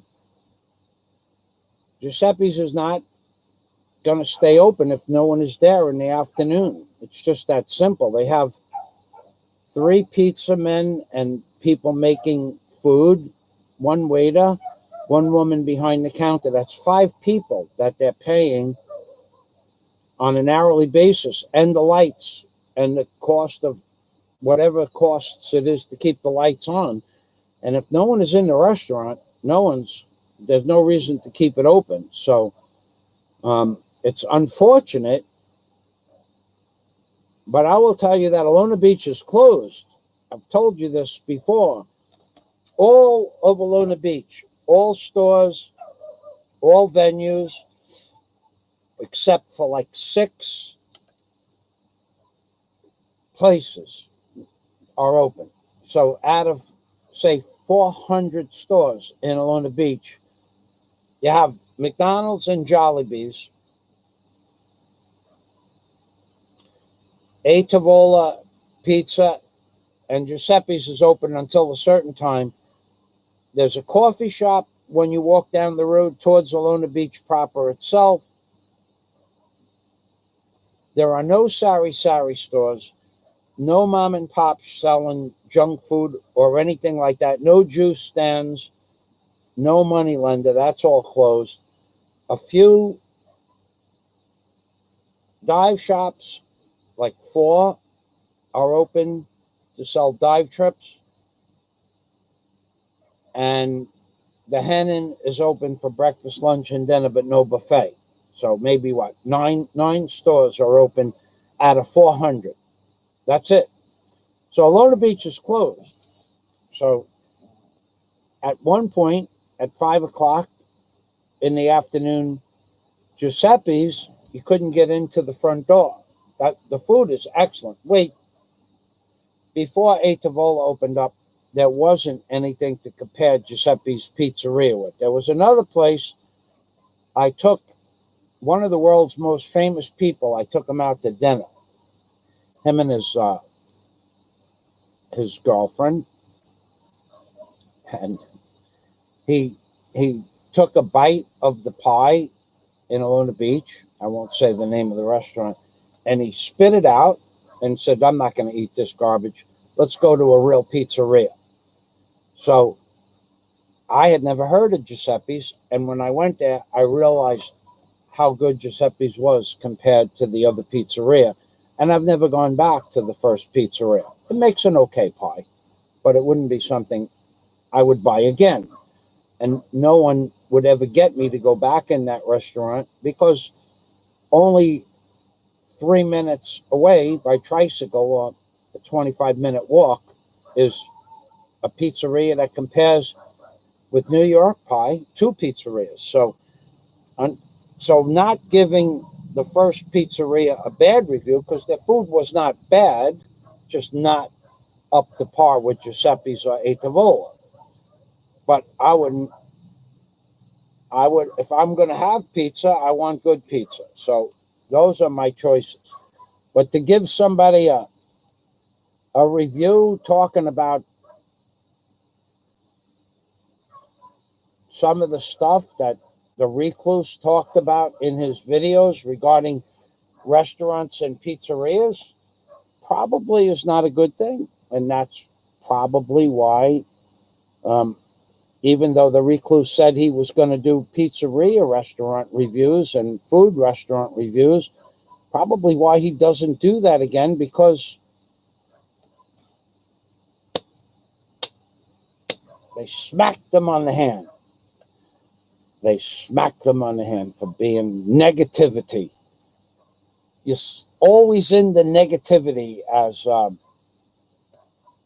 Donald Sutherland said in, what was that, Dirty Dozen? Always in the negative with Telly Savalas. Always with the negativity. Always with the negativity. That's true. That was a funny line. Scott says, I will not accept the government mandated. I'll read your comment in a minute, Michael. There is evil afoot. Just as the kitchen host, Michael washing dishes, says LaRue Seagrass. Look at Zuckerberg, Truth Lady, total cyborg. That guy is just, that guy. They just lie. They don't even hide the lies anymore, Scott. What is it worth to have a Philippine subject matter expert as a friend and available when I will vacation and possibly live there. Mr. Fazio's talents will be extremely useful. And another thing that Scott Del Fuego is in regards to real men, Scott Del Fuego and his son, who he taught how to scuba dive at the early age of 7, I believe it was 7, is a real man and a real scuba diver. So for that aspect of reality, there's one place to go scuba diving in Cebu, possibly 2. One is Moal,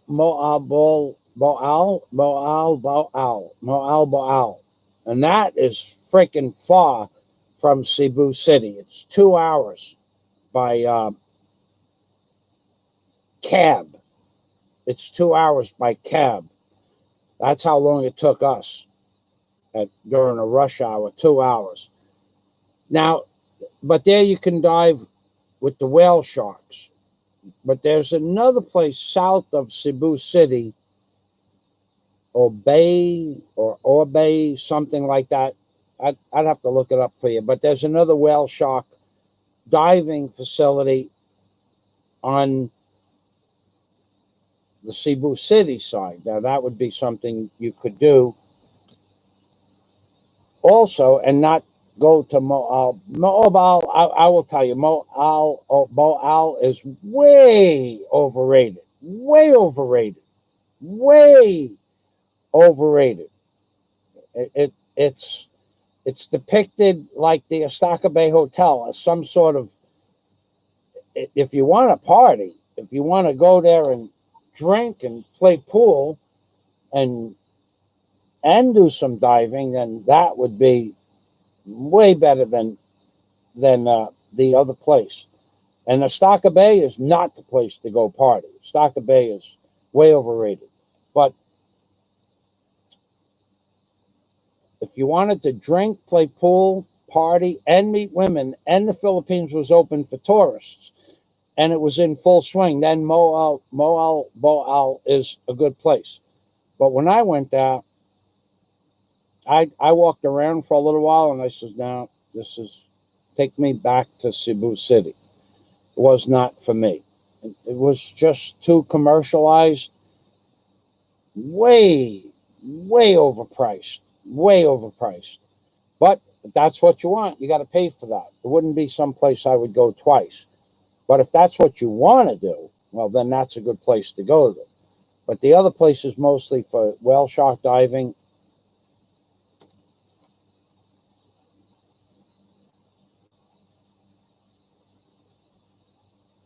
Non-fondest says the truth lady.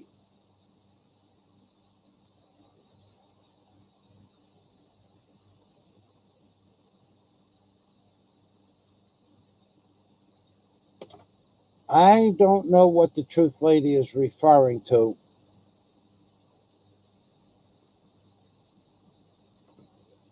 The truth lady says, I think a lot of the shit going on are nothing but Freemason humiliation rituals. Well, they've had 140 years to perfect that, or since before the Great Pyramid was built in reality. So that's probably true, truth lady. Now we have Scott Del Fuego. Now, I heard some story about a guy. What was the name of that guy? Yeah, supposedly either Go-Go Bobo or Go-Go Bobo's sister bought two of those phones, the Pro Max 12s. I wouldn't doubt it. I mean, I wouldn't say that's not true, but I don't know anything about any phone that costs more than $150. Why would you want one? Michael is not afraid to walk backwards anywhere at night. I walk backwards at night as much as I walk forwards at night. A real man walks backwards. Everybody knows this. You know, you have a guy crying He's always crying, real men don't play with dolls. That's real men do what real men want to do. You don't dictate what real men do. You never did, you're never going to, and you never will, which is the same thing. Real men do what real men want to do.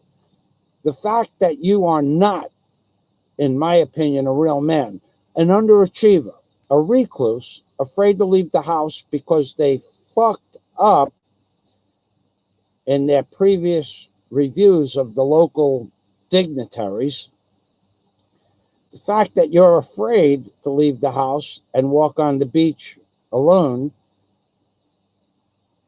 because you fucked up by talking shit about the local business establishments, from what I heard, the fact that you fucked up by calling every single blogger a foul and degenerate name, and their girlfriends and their wives a foul and degenerate name.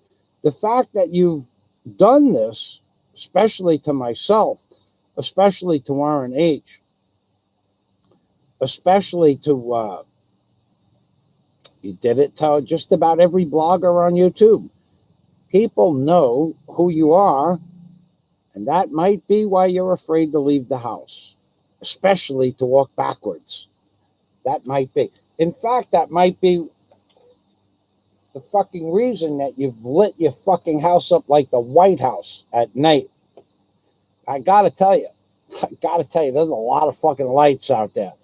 I hope you're getting good resolution, because I think you told somebody to come there and smile. I think it was Roberto. Come on, come and bring your smile with you. I think that's what I heard. So that fucking place is lit up like the motherfucking White House, boy. Fucking paranoia, baby. Who said that? The Kinks? Paranoia will destroy you. I remember that. That's what I thought about. There's a guy out there, a blogger. He has about, I don't know, 10,000 watt bulbs, and about 8 or 10 of them surrounds the perimeter at night so we can see his flowers. I don't think it has anything to do with watching flowers grow at night. I think it has to do with the Kink song, Paranoia will destroy ya. Paranoia will destroy ya. That's what I think. So Michael McFarland is answering my question. LaRue is still with us.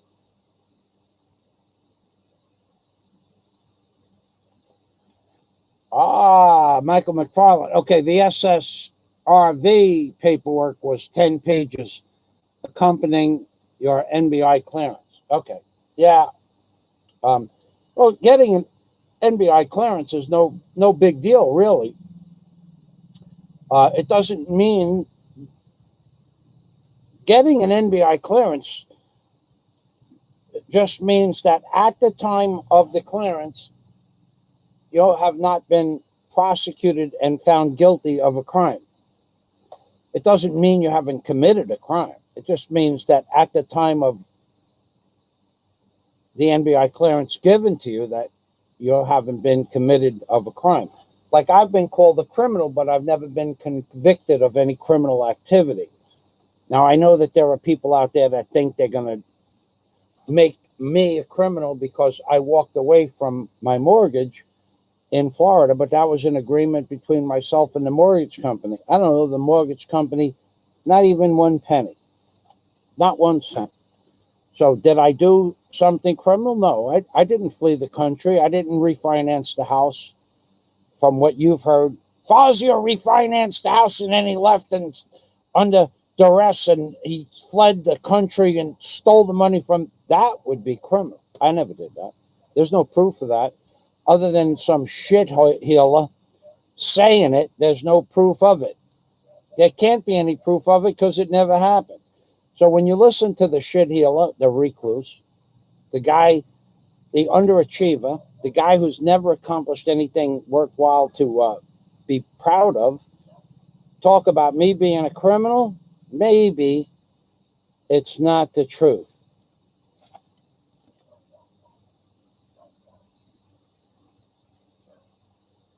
Scott, I was with a guy whose name I won't mention, who I'm going snorkeling with, another guy that says he can swim. And hopefully, I think he can. He's young enough. He certainly looks like he's in shape enough to go swimming. Not like the young man I took snorkeling 3 years ago and almost drowned. So this gentleman asked me this morning on the phone, would I take him snorkeling to the reef? And I said, yeah, I will, but I want you to bring some sort of a floaty in case you get tired. Because where I swim, real men go where I go. I go where no one goes. No one. When I go out swimming in the Doggett in the ocean, I swim out to the buoy and make a left in the deep. And the deep is different than the not deep. The deep is 20-something meters. Now, 100 feet away is the reef, which is 6 meters. It makes no difference where you are. 6 meters, 26 meters. You're still in water over your head. So where I go, but I will tell you that when people move off the reef, and I've seen this firsthand, I've seen people that are perfectly comfortable swim shallow to 1 meter, to 2 meters, to 3 meters, to 5 meters, to 6 meters. They go off the edge of the reef and they see blue water. They don't see bottom. They don't like that. They don't like that at all. Swimming in the deep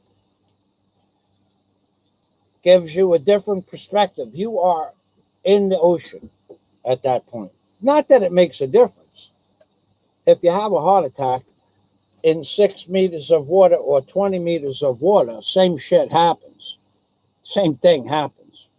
But once they lose sight of white sand and coral from 6 meters to 26 meters, completely different thing. It's like real men go scuba diving.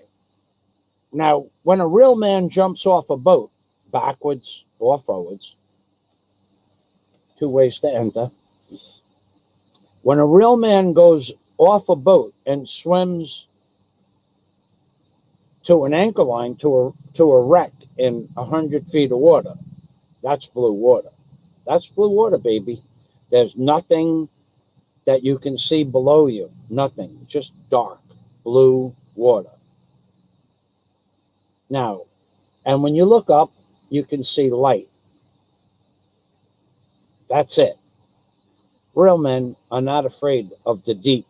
It's a whole different world down there. So, but when a real man jumps off, it's you, your trusted dive master, and trusted dive buddy. So I always prefer to swim with the dive master. And I have a reason for that, because I don't trust a lot of people underwater to be my dive buddy. Not that they would do anything harmful, but they don't have the experience that a dive master does. And if you're going to get into a trouble in the deep water, it only lasts a few minutes and then it's over, lights out. So I would prefer to dive with the dive master. So what happens is, if you have a comfortable dive buddy, like if I dove with Scott, and he was recently had a lot of dives, I feel comfortable diving with Scott. But I don't know Scott to dive with Scott right now. Maybe Scott's last dive was 3 years ago. And I haven't dove much in the last year because of the lockdown. So we would not be good dive buddies. I would want to go with somebody that had, several dives over the last few months. But I would dive with Scott and a dive master as a third. So the dive master hovers over you 3 or 4 meters, and you two guys need to stay together, me and Scott, always within eye contact. Best is just arm's length away. And if one person gets in front of the other, then, you keep constantly, you constantly pay attention to your dive buddy. You lose your dive buddy, you are incompetent. Now, if your dive buddy takes off and you lose your dive buddy, you're incompetent. It depends. And if he loses you, he's incompetent. And then there's just one thing to do when you lose your dive buddy. You look around and your dive is over.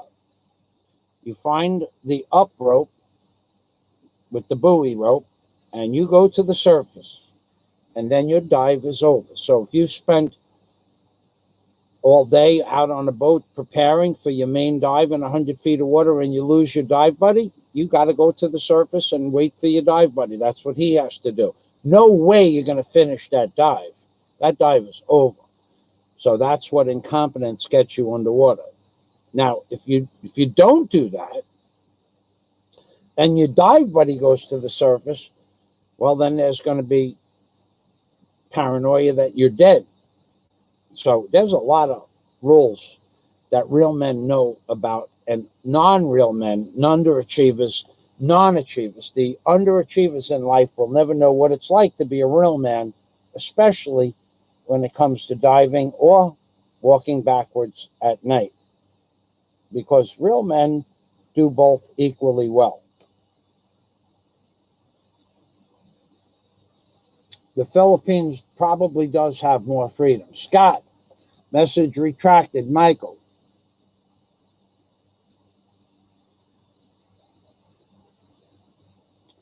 Michael McFarland says, I got all the stuff gathered up last year, apparently, and they suspended my new SSRV application. Yes, I know that.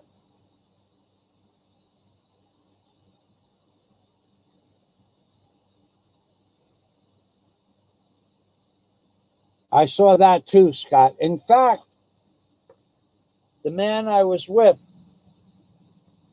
was from Chicago proper. The man I was with last night, now I wasn't at their table. I make mention of, I don't think, I may mention his name or not. I'm not real sure if I did that. But his Filipino wife, they had 2 children. They're at the table in front of me. He's from Chicago proper. He said he would never. He knew everything that Lightfoot was doing. He said he would never go back to America at all, ever. He said there's no reason for him to go back and live in America, that's for sure. But he has no intention of even going back to America. Well, my new wrench, my newest wrench, Sweet Skate Vlogs, is here. Welcome, Princess Anne. Good morning. You got your laundry today, hee hee.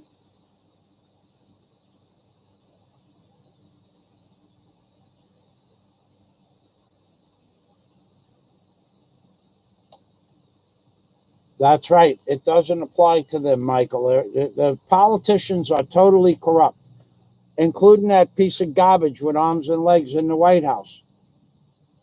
So Sweet Cakes, a.k.a. Princess Anne, is saying hello to our other friends on here. Hello, Scott. Scott to Sweet Cakes. Hello, Scott Del Fuego. In another life, oh, we have wordsmithing going on here and possibly laying it on a little heavy. Salamat. In another life, oh, I know, I can see this coming. In another life, Michael was likely a high priest or shaman. He has mystical insight and the ability to read universal vibration that mortals do not. Michael is on a higher plane of knowledge. Thank you, Scott. That's probably more true than not.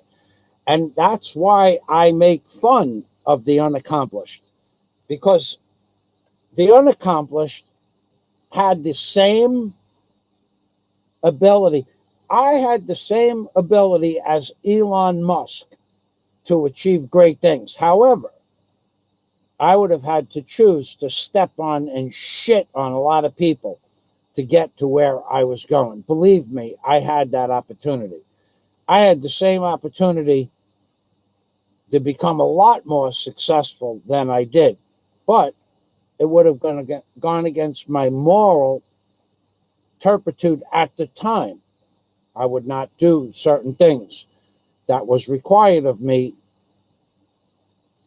to earn the money that I could have potentially become very wealthy to do. Now, I also had the same ability as other people to invent certain things and be creative, at which point I probably slacked a little bit. But I did lead a very, very productive life to where I wanted for nothing my whole life. Nothing that I ever want for. Anything I wanted, I had. Not everybody can say that. And that included the most beautiful places to live, and whether or not I got a guy named Fat Slob Boggs going to my neighbors saying that my house was a mess when they bought it. It was probably unlived in for well over a year, and the mold and bacteria on the on anything with moisture in it would be rampant. And aside from that, I had built the property a beautiful rock walls, rock gardens in the backyard. So if Fat Slob Blogs did interview a previous owner of my house, and they said the place was a mess, they also have some of the most beautiful rock gardens of any place, anywhere in the Florida Keys. So they probably forget to mention that. And if they did say what Fat Slob Blog said, and it's on camera, well, then what can I say? I can't prove or disprove what they say is true. I can only confirm or deny what they say once I see it. But I went back to my house, and these people that bought the house, they took out so much beautiful landscaping, and these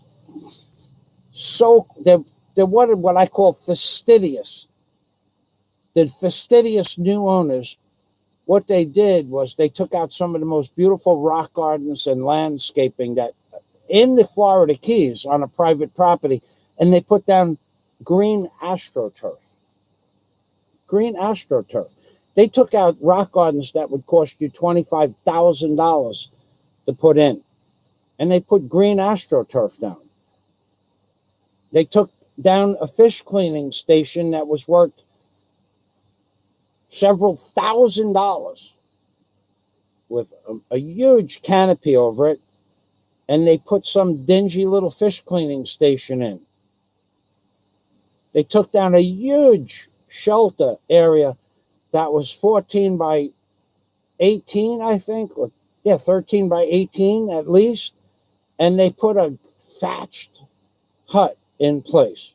So it wouldn't be my choice for a backyard. In fact, the value of what they put in comparison to the value of what was there is 1/10 of the value of what it cost me to put those things in place. But it wasn't exactly Florida Keys decor. It was more high tech. And they took it out and they put Florida Keys decor. Maybe, I don't know why they did it. I didn't ask them. I looked around.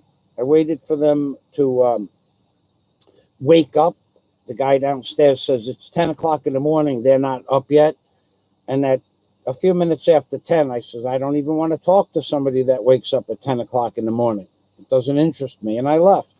So had I had the chance to talk to them, I would have asked them why they took down the beautiful rock gardens and landscaping that I put there. And what they did was they took out something that had to be worth $25,000 in rock garden landscaping. They took it out and they pushed the rocks over into a pile, and they put astroturf down. So they took out a $25,000 monument and landscaping project that would cost $25,000 if I did it for a client, and they put AstroTurf down. So we're not talking about people that I would consider on par with what was going on, or what is Florida Keysy or not. Green AstroTurf is not the Florida Keys. And when I say they put green AstroTurf down, they took out $10,000 worth of underground electrical lighting and pipes and covered it all up with AstroTurf. 220-volt systems to the dock, ripped it out of the ground, and put down some piece of 3/4-inch pipe with electric to the davits. I had 60 amp service out to the dock. They ripped it all out. Why? I don't know why.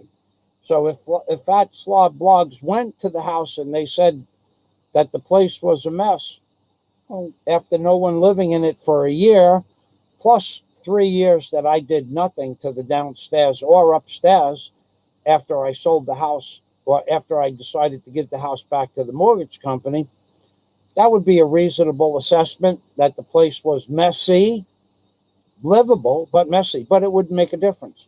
And I'll tell you why. So I'm just going to give you an update.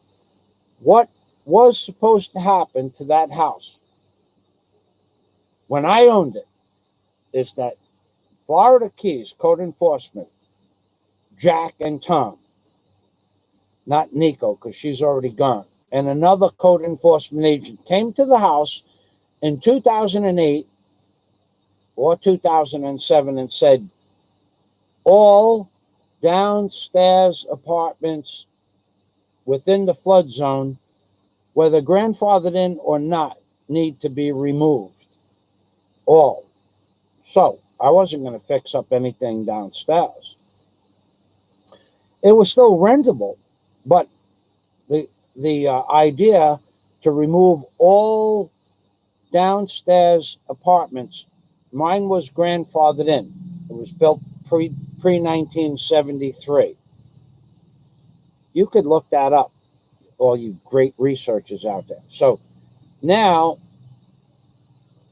pre-1973, the Grandfather Act said that if the downstairs was legitimate downstairs, they could keep it. In 2007, they changed the code and said all downstairs in the flood zone had to be removed. And on my block alone, they were removing entire $100,000 worth of downstairs apartments, just taking them out and putting gravel underneath the pylons that held up the house. All over the Florida Keys, that was happening. So why would I fix up the downstairs if they were going to do that? Now, when these people bought the house at auction, almost a year after I moved out, I don't know if anybody else lived in there, but the place was not worked on for 4 years. What you expect 4 years of neglect or negating any type of maintenance on a house that's going to be given back to the mortgage company? You expect that to be maintained? Only a fucking idiot would expect to maintain a house that they were giving back to the mortgage company.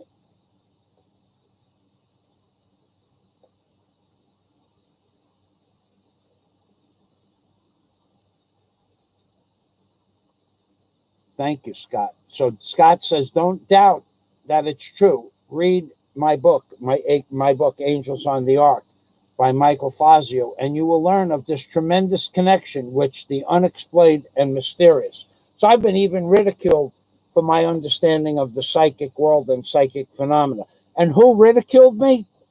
An unaccomplished man.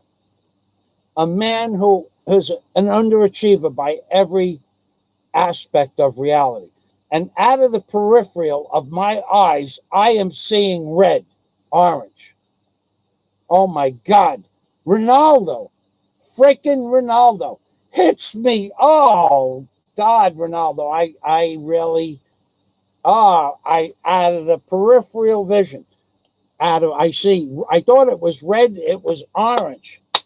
And it looked red because the glasses distort red and orange. Ronaldo hits me hard. LaRue Segrest is doing something while listening. You are such a sweetheart, LaRue. So LaRue's channel is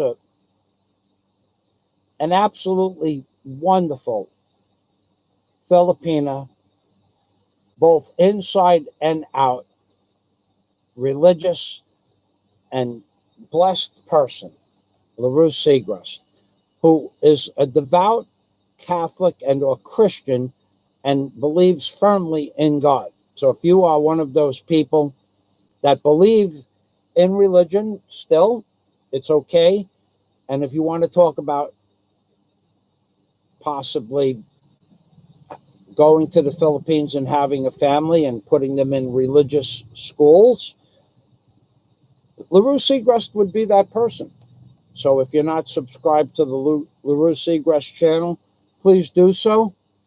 And Ronaldo, let's get that pot. Let's get that. First of all, Ronaldo, I think this is what Ronaldo reminds me of. Now, I know that there is a guy out there named Passport TV, and he owes me $300. And since I said that Passport owes me $300 for the time I spent getting him a personal interview with one of the world's most famous people, Passport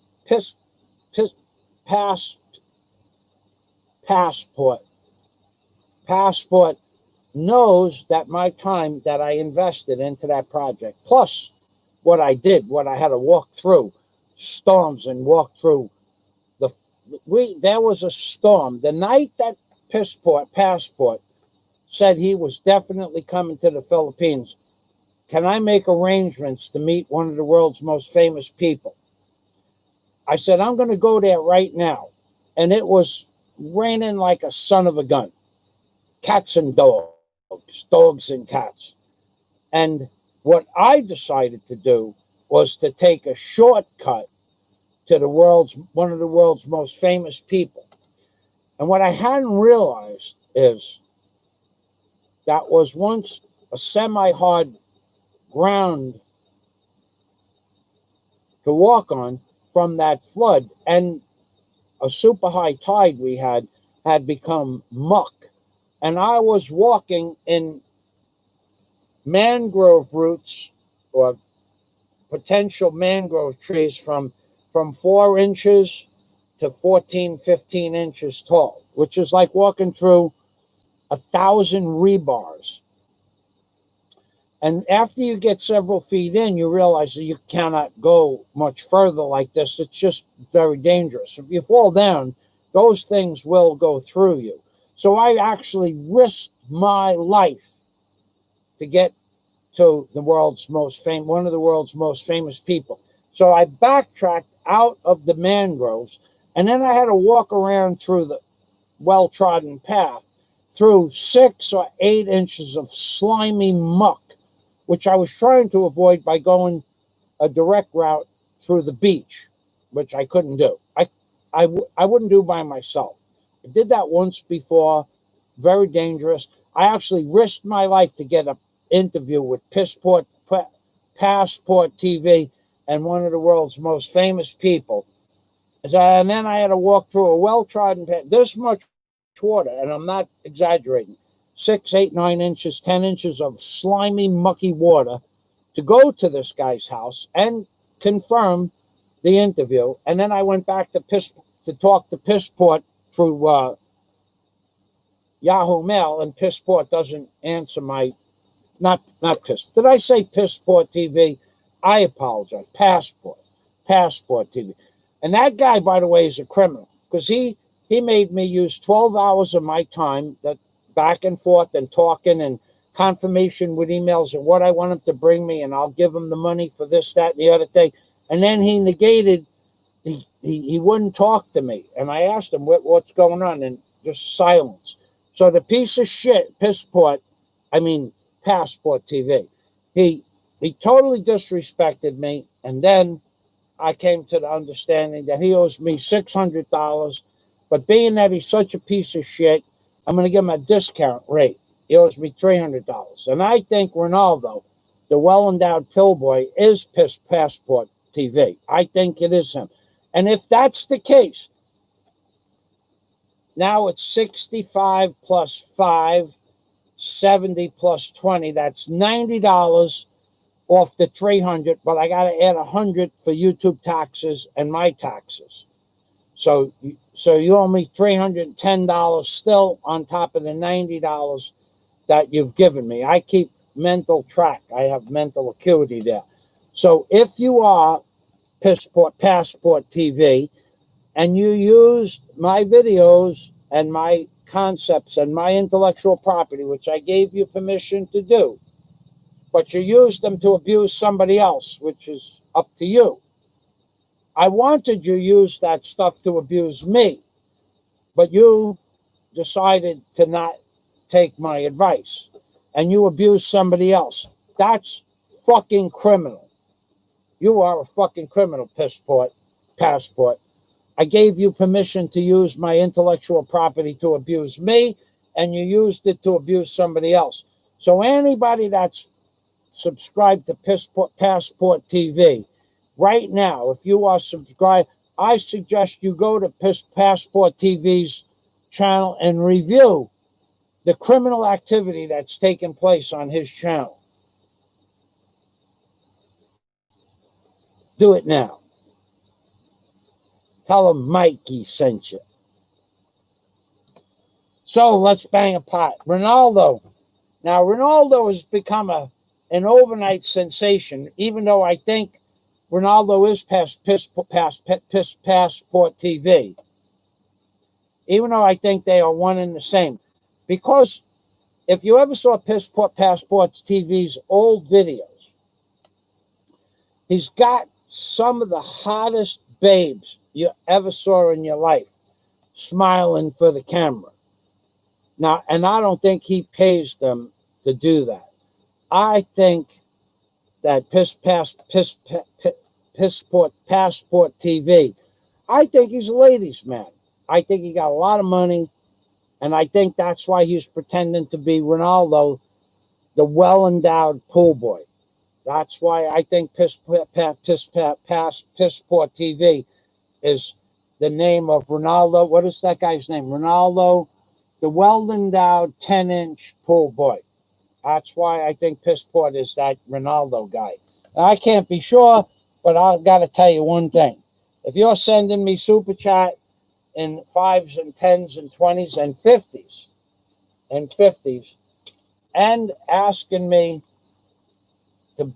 to be my friend, and also maybe you want to invest in other projects that I have going on, and you are welcome on my channel, because the main concept of my channel is that Michael Fazio has bills, and bills need to be paid by Michael Fazio's friends and subscribers. And Ronaldo, the well-endowed pool boy, is taking care of business. He's setting an example for the rest of you underachievers. And if you're an underachiever and you don't have a super chat button because you didn't fill out your paperwork in time, you're an underachiever. You're a slacker, a backslider, not like myself. And I got to tell you, there's a lot of people on YouTube that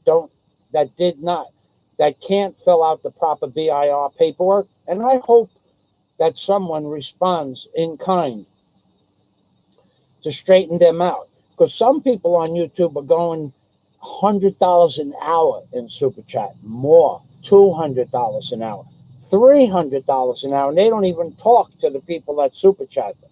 At least I give you a platform. So let's just say, if it's Passport TV, as let's just say, let's give Ronaldo the Ronaldo well-endowed 10-inch pool boy. Let's say his name fast and interject Passport TV in there. So let's go Passport Ronaldo, pissport, Ronaldo, pissport, Ronaldo, passport, Ronaldo, passport, pissport. Let's do that 10 times fast.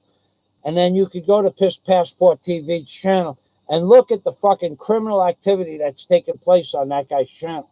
So let's go passport, which is PA, then pissport. Let's do passport, pissport, Ronaldo. Let's do it in alphabetical order. Let's do it 10 times fast. Let's do it. Let's bang a little pot. So let's go. Passport TV. Pissport TV. Ronaldo. Well-endowed 10-inch pool boy. Fucking criminal. Passport TV. Pissport TV. Ronaldo, 10-inch well-endowed pool boy. Fucking criminal. Passport TV. Pissport TV. Ronaldo, well-endowed 10-inch pool boy. Fucking criminal. That's straight. Passport TV. Pissport TV. Ronaldo, 10-inch well-endowed pool boy. Fucking criminal channel. Passport TV. Pissport TV. Ronaldo, well-endowed 10-inch pool boy. Fucking criminal channel. Passport TV. Pissport TV. Ronaldo, well-endowed 10-inch possible pool boy. Fucking criminal channel.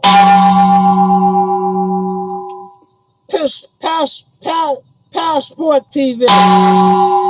Pissport TV. Ronaldo, 10-inch well-endowed pool boy. Piece of shit.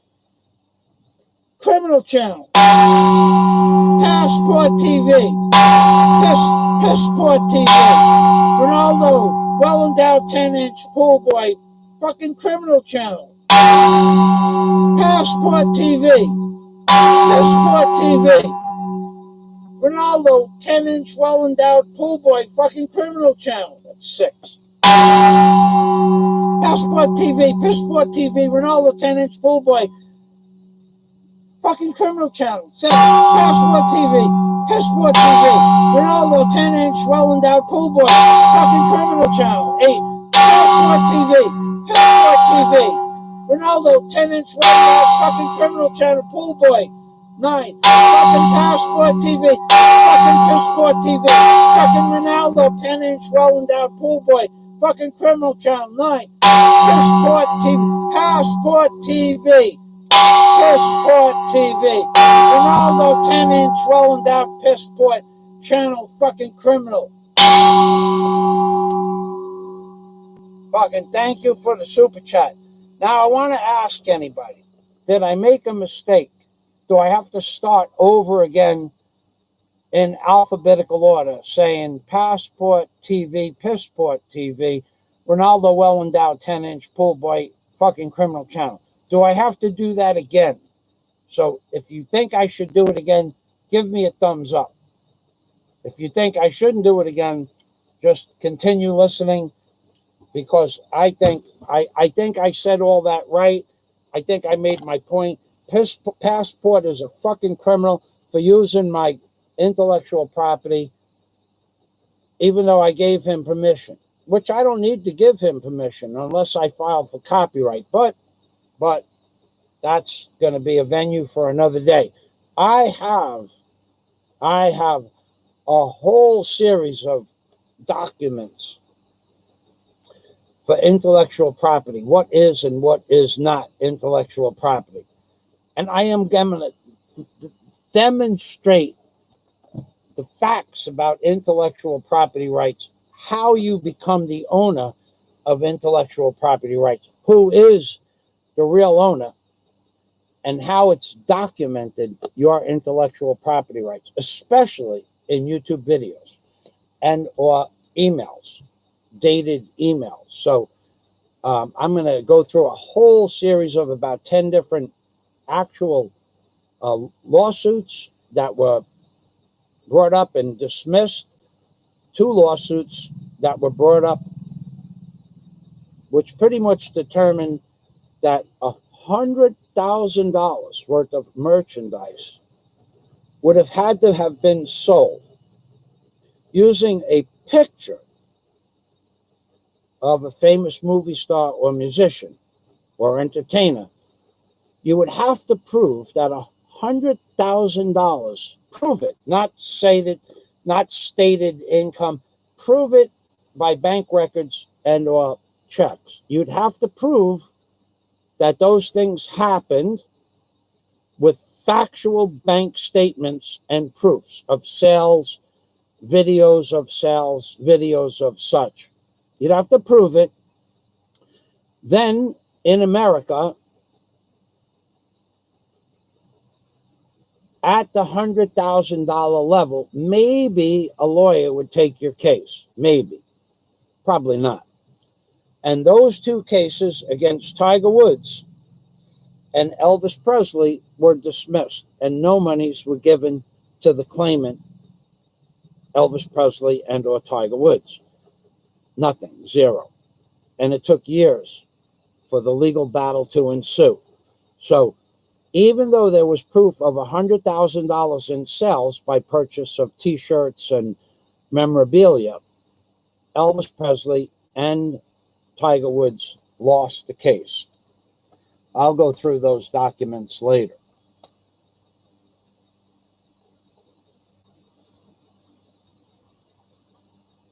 Ronaldo,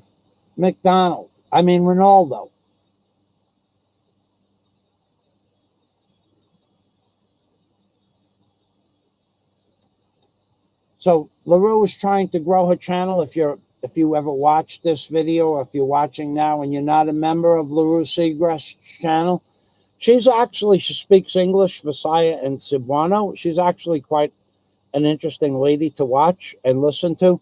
If nothing else, her energy level is through the roof. That's for sure. Truth Lady got me cracking over here. LOL. So the Truth Lady found me banging the pot and making a lot to be funny. Salamat. Thank you, Truth Lady. How about you, my friend? Ronaldo well endowed. The religious one, LaRue Seagrass, is talking, but didn't say the well endowed 10-inch pool boy. She stopped short. She said, how about you, my friend Ronaldo, well endowed? Everything with there okay? Oh, God bless you always. So, LaRue, we know that God blessed Ronaldo with a 10-inch pool boy, namesake. So I was just given a very big tip from a well-satisfied customer and wanted to share some with you. So Ronaldo was taking care of business in Aruba. I think Ronaldo does massage therapy on the side. From what I understand, if Ronaldo is not Passport TV, I think he's a massage therapist who works every aspect of the massagina. Hello, Michael McFarland. Hello, sir, from the well-endowed pool boy. Oh, my God. You just make more friends than Carter has liver pills, Ronaldo.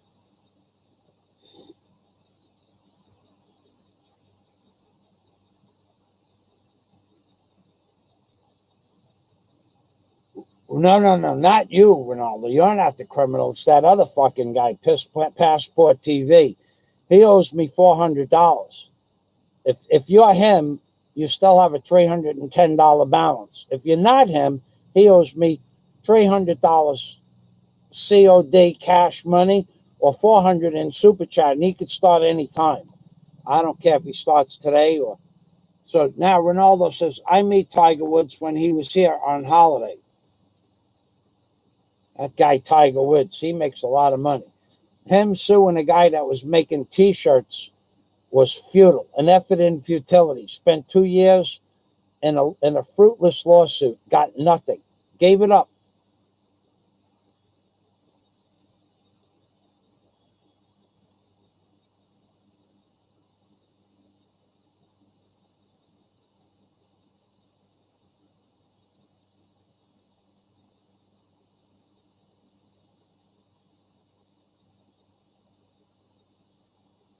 So Ronaldo is actually a serviceman at the pool side. I heard about that. Thanks, Scott. That was definitely a fucking troll. Thank you. So, so does anybody have any questions about the lockdown? Because I will tell you, if you just came in and you want to know about the tourist industry in Alona Beach, big fat zero. In fact, I did not go into Alona Beach proper down the hill. There was, I stopped on the way home, walking from A Tavola. I stopped in front of McDonald's and I spoke with, there was a hobble driver, which means motorcycle. And he wanted to take me home, but I'm not, it was pouring rain. I'm not going on a motorcycle in the pouring rain at night. Just not going to happen. And he had a helmet, but I said to him, is anything in Alona Beach proper open? And that was a few minutes after 7. And he said, not that he knew of, but if you try to go into Alona Beach property, there's a little gate and there's a guard in the booth. And if you don't have a cloth mask on, he can give you a 5,000 peso fine or 3,000. He can give you 3 days of community service. If you're a motorcycle driver and you pull up to that gate without a mask and a shield, they can do the same. So Alona Beach is theoretically closed, but if someone else has another question, I'll do a power sip now, because real men do power sips. So what is a power sipping? Power sipping is 4 gulps, several bubbles each gulp. So watch. So I think we have enough to power sip. Ready? Real men power sip. Real men drink whole bottles, but I don't have a whole bottle. Not right this minute. So real power sip, not a Steve Montelli super sip. Steve Montelli's a super sipper. Everybody else is fucking much less of a man than Steve Montelli or myself, that's for sure.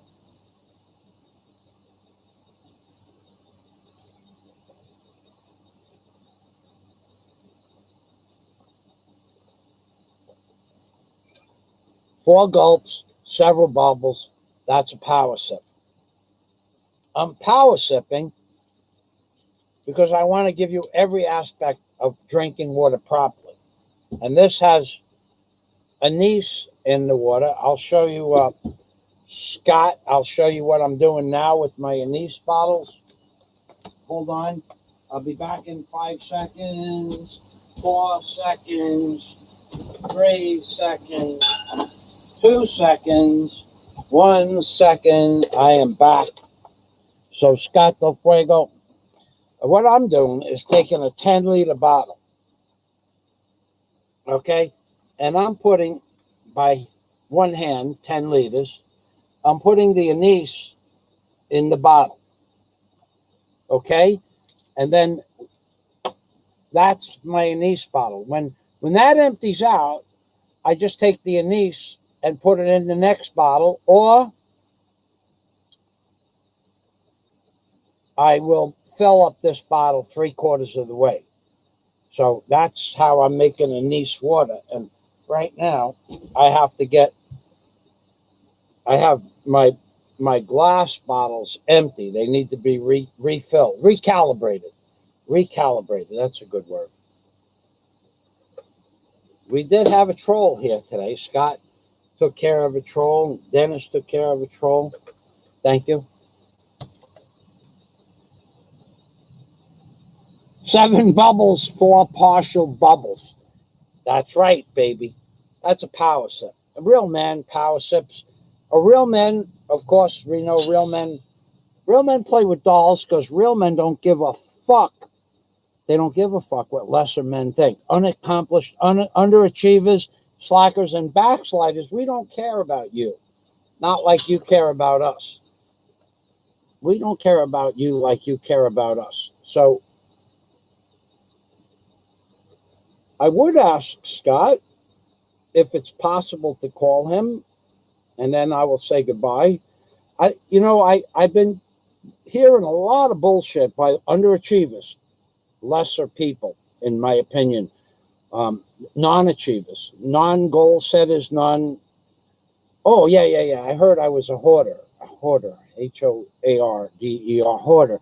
Yeah, that would probably be true, because I owned 7 different pieces of equipment on my property, and my property was zoned commercial when I bought it. So I had equipment, supplies, containers, sheds, full of stuff. I didn't have to go to the hardware store. I didn't have to go to any store except to buy rock and gravel. And I always kept 10 yards of gravel in 3 different grades on my property. So if the neighbors say, well, he was a fucking hoarder, and yeah, well, I also didn't have to go to the hardware store for plumbing supplies or electrical supplies. So if that's what hoarding is, well, those are underachievers that have never done anything or accomplished anything on their own. If you own a construction company, you have a lot of stuff as supplies for your construction company. If you have 7 pieces of equipment on the property, you have 7 sets of tools, or 1 set of tools in a tool truck. But if you bring 1 piece of equipment to a job in one place and then you have other equipment someplace else, and you don't always have your truck there, you might have a separate toolbox in each piece of equipment or each trailer. So if that's what hoarding means, well, I had a Chevy Sierra 3500 1-ton dump truck rated at 15,000 pounds. Actually, it was 3 tons. Excuse me. It was a 1-ton truck with Super Duty springs, which was rated at 15,000 pounds legal weight. I had an F-250 1-ton pickup, a Ford 1970 pickup, which was a piece of garbage with a super fast motor in it, a Cobra, and a Ford Taurus car, and a 1976 van. So each one of those served its own purpose. So I had the 5 vehicles. Then I had a backhoe, a bobcat, and 3 different trenching machines, 3 different boats, 3 different sets of motors, 3 different sets of tools for the heavy equipment. And I didn't give a flying shit what the neighbors thought. When I bought the house, it was zoned commercial. And until I moved out of that house, it was zoned commercial.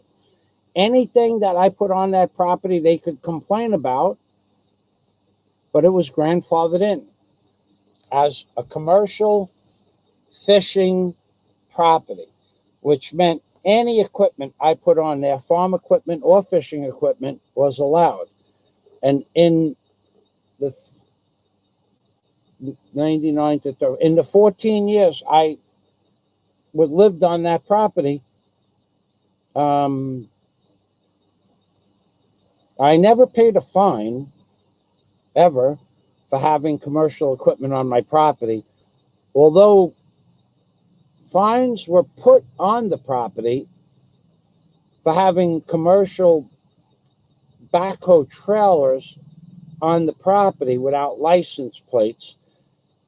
And they gave me a week to get the trailer licensed, put lights on it and stuff like that. And I did that, and then they waived the fine. So in 14 years, I never paid a penalty for fines. So any of the stories that you hear from the neighbors, as far as me having a lot of stuff on the property, that all goes with owning a heavy equipment company. So I'll agree that I had a lot of stuff on the property. I'll agree that there was a lot of stuff that was probably not necessary, but you don't know until you need something. Like I had an extra jacuzzi. Someday, somebody might have wanted to buy that jacuzzi. And one day somebody did. I had 4 boat trailers because I had 4 boats, 3 boats.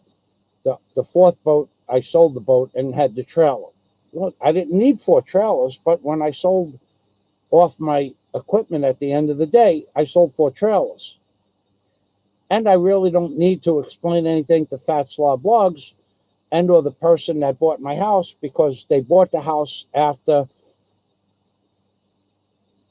the biggest steal of houses in the history of the world until present day, because Trump is going to make Obama's housing bubble crisis look like child's play.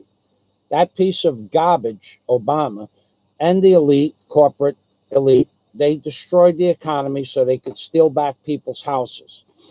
5.1 million people's houses. So I don't care what anybody says. I lived the life I chose to live. Now, if I want to be a hoarder and I can do that, and it's my property, and I own an excavation, heavy equipment, landscaping, and tree removal service, I have to have all the equipment at hand or go pay rent someplace else. I chose to keep it on my property. What the neighbors, if they had complaints, I told them I will move all of my stuff off the property. Not a problem. You just give me $7,500 a month for my mortgages and my insurance, and another $1,000 a month so I could go rent another property, and I'll just move all these trailers and stuff off the property. It's not a problem. You just have to give me $8,500 a month for my bills, and then I will go move the stuff. Anything short of that, they just didn't register with me. And in fact, most of my neighbors just didn't say anything, because their name isn't on the title of the property. Mine was. So what people say a year after I moved out of my house, whether it was a mess, whether it was not a mess, who cares? The main thing that Fat Slob Vlog does is he abuses his hero every day in every way. He just posted a video this morning saying, "You're my number one. I'm your number one fan." And he just pisses all over this guy who he says is his hero. He pisses all over him. He pissed on you. He dumped on you. He shat on you. And that's why whatever Fat Slob Vlog says about me, I could care less, because his main attack agenda, in my opinion, his main source of hatred and vengeance is on the guy who he calls his number one hero, his hero worship. So when I listen to Fat Slob Blogs abuse me, and then when I listen to Fat Slob Blogs abuse somebody else, the tonation of his voice is completely different. He absolutely despises not only his number one hero, but his number one hero's life, lifestyle, and everything that has to do with his number one hero. He despises, he hates it.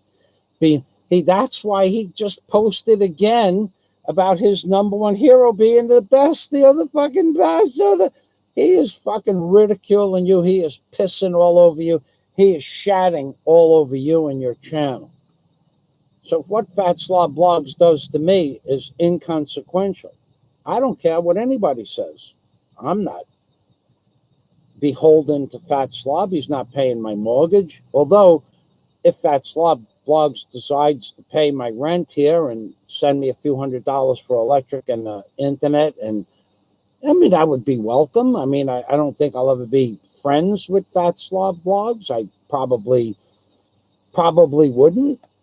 I mean, until I actually see him with a woman, and not talking about other people who are not with women, I have my reservations about being his friend.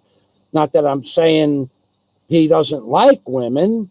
He says he likes women. There's just no proof of that. But I would not be so bold to say that Fat Slob Blogs doesn't like women. I think he does. I think he does. We just don't have any proof of that, so I would never say anything to the contrary. Whereas we have the The other guy, the Manila Ladyboy lover, that guy is what they fucking call in construction industry a closet builder. That fucking boy could build a closet from the inside out and from the outside in. In fact, when it comes to closets, the Manila Ladyboy lover aced that fucking closet building test.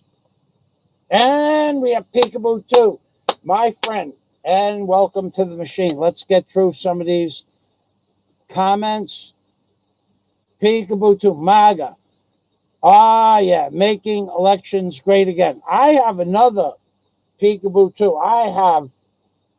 Let me give you what my version of Trump's MAGA. Fat Slob Blog, I need more load.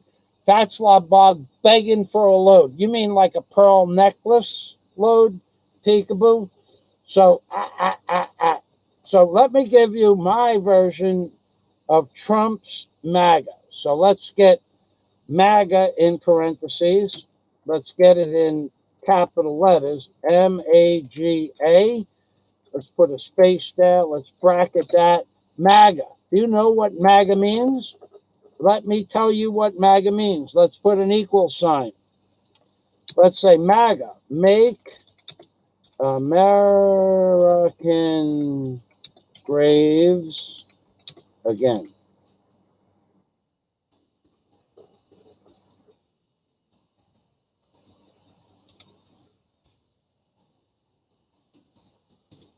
Yeah, baby. This is what MAGA means to me. And I'm going to post it 3 times.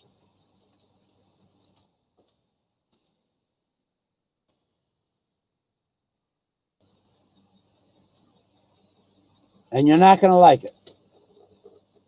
MAGA. MAGA means make American graves available. Because that's what Mr. Trump is doing, in my opinion, with this so-called pandemic. He's going to make American graves available for all, one and all. Mr. Trump is going to kill what ails you, baby, from the inside out. That's my opinion. I need more load, Peekaboo says. And, the fact that Fat Slob doesn't actually interfere with anything that I do, nor will he ever, does not mean, and I mean that sincerely. Okay, so we know he's not broke, so I'm not going to attack him for being broke. I'm not going to attack him for anything. And I'm not going to attack him for anything because you're not going to put Fat Slob Blog's so-called hatred against me, because I don't believe a word of it. No matter what he does, it's because of views and trolls. But there is one person that Fat Slob Blogs hates more than anybody else, and that's his hero. The man he claims to be the greatest blogger in the world, have the greatest lifestyle, have the greatest channel, the most successful man in the Cebu blogging community. He is fucking with that guy's head, and that guy doesn't get it. Plus, that guy's an underachiever, and he'll take any kind of self-gratification, even when the self-gratification, what they call supply. He will take supply from any venue. He's eating this shit right up right now. That Fat Slob Blog says, you have the best channel, you have the best house, you have the best tricycle driver, you have the best life, you have the most money. He is fucking with your head. He doesn't mean a word of that. He hates you. He may dislike me, but he hates you. Clear as day. Read between the lines. He fucking hates you. He hated you from the first blog he ever made.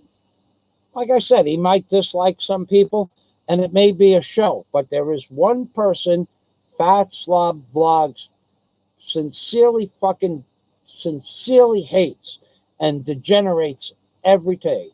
Every day. You're my fucking hero. He doesn't have any respect for you at all. So don't pit me against Fat Slob Blog. Especially say, oh, why doesn't Fazio challenge Fat Slob Blog? Because I have no reason to. There is nothing that he says that interferes with me or my lifestyle. There's nothing that the neighbors where I used to live is going to interfere with my current lifestyle. There's nothing that anybody is going to say that's going to piss me off enough to get into it with a guy I never met, but would be happy to sit down and have a beer with. Not a fucking thing that a third party is going to make me get into it with another third party, because the first party of the two of us, the three of us, is a fucking coward. A straight up and down fucking coward. Trying to pit the great Alabama against MJ Flipper. Trying to pit Michael Fazio against that big guy. What was his name?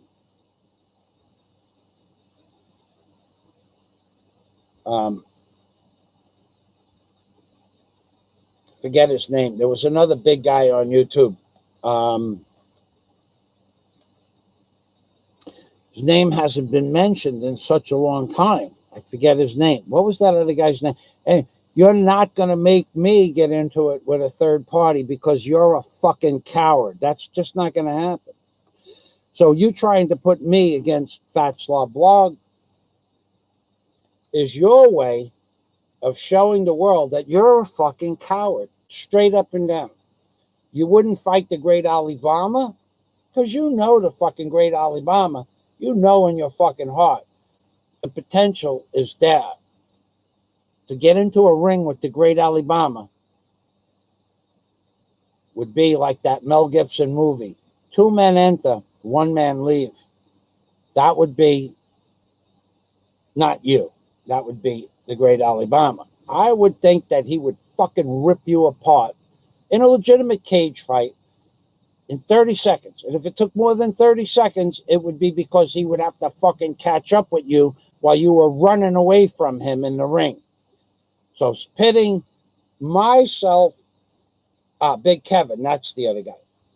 Pitting me against Big Kevin in a physical altercation, pitting me against Fat Slob Blogs in a physical altercation because you're a fucking coward and afraid to fight Alabama in a ring. It's not going to happen. See, it doesn't bother me what Big Kevin says. Big Kevin's blocked, and he's going to remain blocked forever. It ain't never going to change. It ain't never going to change. Rain Man is blocked, and ain't never going to change. Heminger is blocked, and ain't never going to change. Cebu Bossman is blocked, and ain't never going to change. Because on any given day, they'll go from one side to the other. They'll abuse me. They'll abuse my ex-girlfriend. They'll abuse you. They'll abuse me. I don't need to listen to that shit. And then you get on the bandwagon with some piece of garbage who has no videos or content called Rain Man, and then you want me to fight Rain Man. That's because you're a fucking coward. That's not because I'm a coward. That's because you're a fucking coward. You want to see everybody else fight because you're a fucking coward to get into a legitimate fight with a fucking grown man named Alibaba, the great Alibaba. He would fucking tear you apart. I wouldn't give you 30 seconds. I would be, if I had to make a wager on the fight, I'd give you 30 seconds, not much more.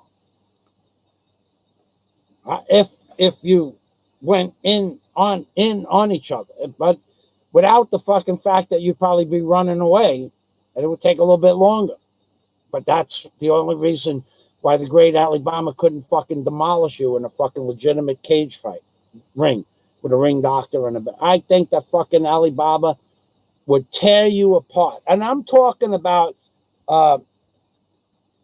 legitimately fucking rip you a new asshole in a legitimate fight in a cage match. 30 seconds. I think in 30 seconds it would be all over. But I don't think I think he doesn't like you. And I think that would play heavy. And the thing that he would be thinking about is all the fucking bullshit you talked to him over the last month. Your girlfriend and your girlfriend and your family. You are one sick, twisted motherfucker. You are one sick, twisted mother. If you think that it's reasonable to call another man's wife or girlfriend a hua or a monkey, if you think that's reasonable, that's not reasonable. Nobody's going to take your side. Now, you may have the great Alibaba at a disadvantage. And you may have taunted the great Alibaba to do what he did. And you may very well win some sort of legal justice with the great Alibaba. But what you did to get him into that position, you are one fucking sick, twisted motherfucker, boy. That's what I got to say about that. You should be grateful. You should fucking thank God that there isn't a legitimate ring that would put the two of you in the ring. Because you would get your fucking ass handed to you. It would be so funny. It would be fucking, you talk about this, you talk about that. I sized them up. I could snap them like a steel pretzel. And yet, whenever it seems that you are confronted, you fucking crawl into a fucking hole. Every time. Every time. Remember this? Just remember this.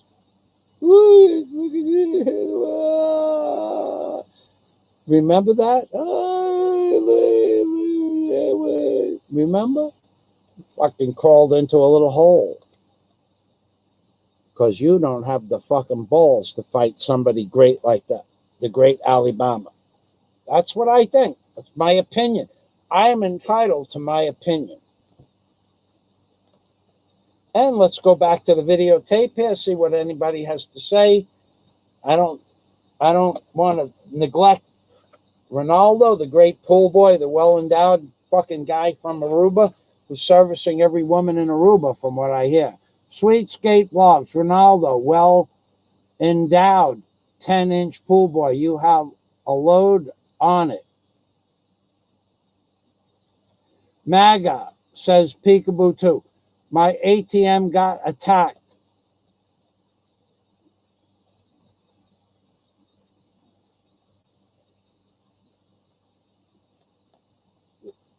MAGA says peekaboo MAGA. My ATM got attacked. Okay, MAGA, that's another way to put it. I think Trump's vaccination, Operation Warp Speed, is going to, I think that what's going to be necessary in conjunction with Trump's Operation Warp Speed are the 1 million plastic FEMA coffins that Obama built back in 2008. That's what I think. I think the two of them, Obama made them, and Trump is going to make it happen. And the next president, or whatever, whoever he is going to use some of those coffins. And the president after that will use the rest. And by the year 2030, they'll have to start building new plastic FEMA coffins for 10 bodies at a time. That's my opinion.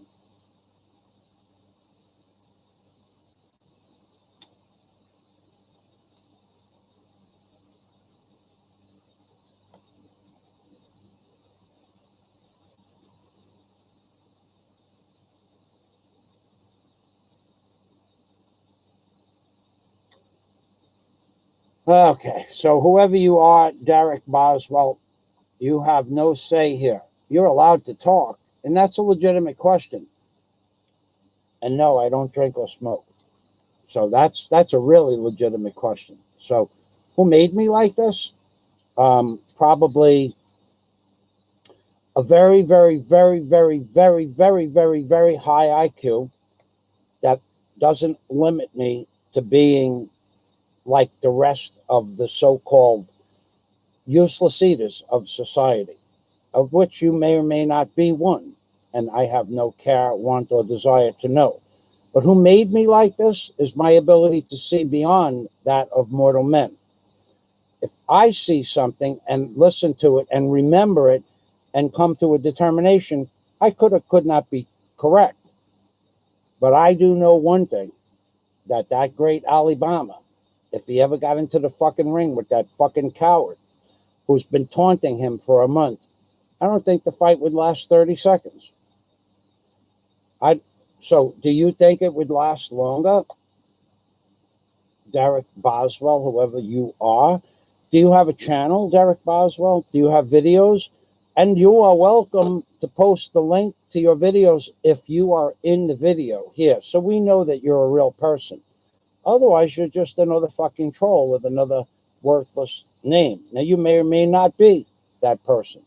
You may be a very successful man in real life, but who gives a fuck about you unless we see who you are, unless you get a channel, unless you make an opinion, unless you become a Philippines blogger. So don't tell me that you're going to say to my friend Sweet Cakes Blogs, I wasn't talking to you, leave me alone, LOL, because that LOL shit flies right out the window. You want to come on here and be a troll? Be a troll. But leave my friends alone.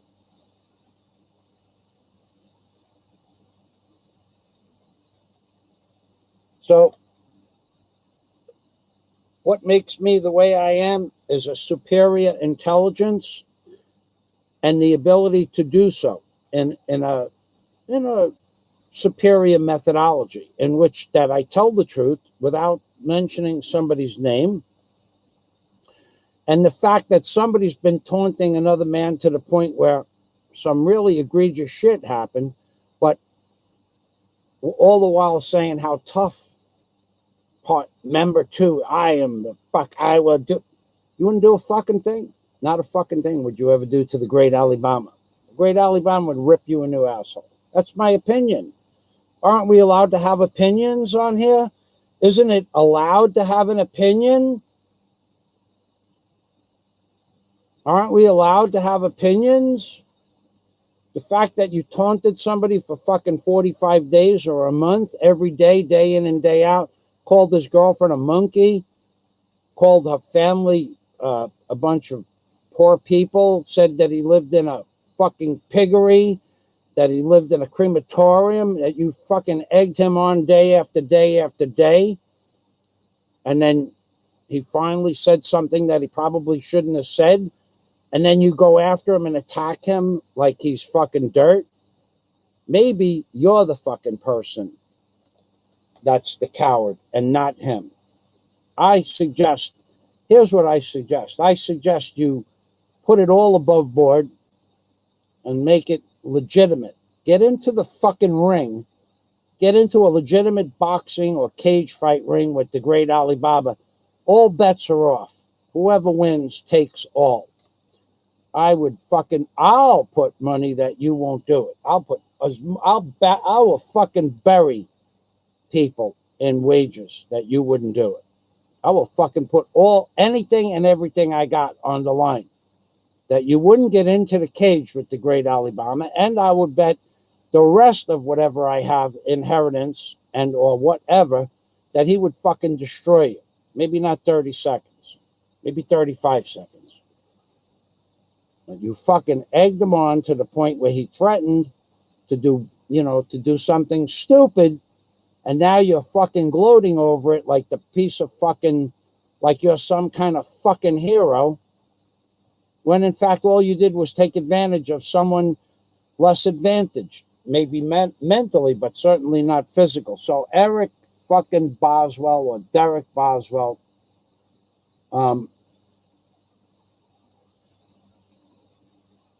thank you. You have given me a thumbs up. Good answer to my question about who made you like that, though. Who made me like that? Well, Warren H is in the house working. All right, I don't know what the rest of the message is. What? So you asked for a question, and I gave you a legitimate answer. No, she doesn't have to mind her own business. She's my friend. And she's my wrench. All right. Anyway, Warren H is in the house, baby. Warren H, people have been asking about you, which means now the live stream has to continue for at least another hour. Get ready. Here it comes, baby. Warren says, first time in 15 weeks I've been here. You haven't been here in a long time. So we're not changing the rules. Only my super chatters and my Patreon members are going to get responded to. Otherwise, my live streams will go into the 8-hour, 9-hour venues. Hello to everybody. I read your comments. I'm not responding to them. It's only reasonable. I'm here because you're there. And my time is worth money. You know that. I know that. Everybody know that. Warren H. Let's see what Warren H. has to say.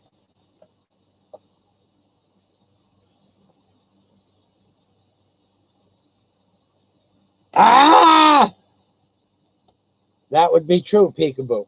That would be true. It would be I could honestly tell you about a cockfight. I have never, in 6 years in the Philippines, I've never seen a cockfight. I've seen 2 cocks released without the razor blades on their feet that fought for about 15 seconds. And then the owners took them apart. I have no desire to see a cockfight, nor have I ever been where there was one that I know of, nor do I have any desire to see them. So I think they take place. I'm not sure. I wouldn't know where if they do take place. And I've never seen one. I even think they're illegal to see now. But when I first got here, I don't think they were illegal, but I never saw one of those. I've heard about them. I've never even seen a video of that. So I wouldn't know what that was, but I would think that it would be, it could be a human cockfight. It certainly would be fucking one guy would be fighting for his dear fucking life, and the other guy would be trying to, extinguish. That would be the truth.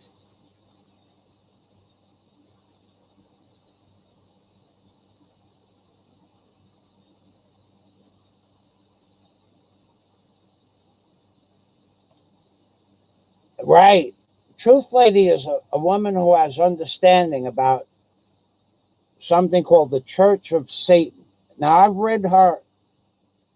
I've read her.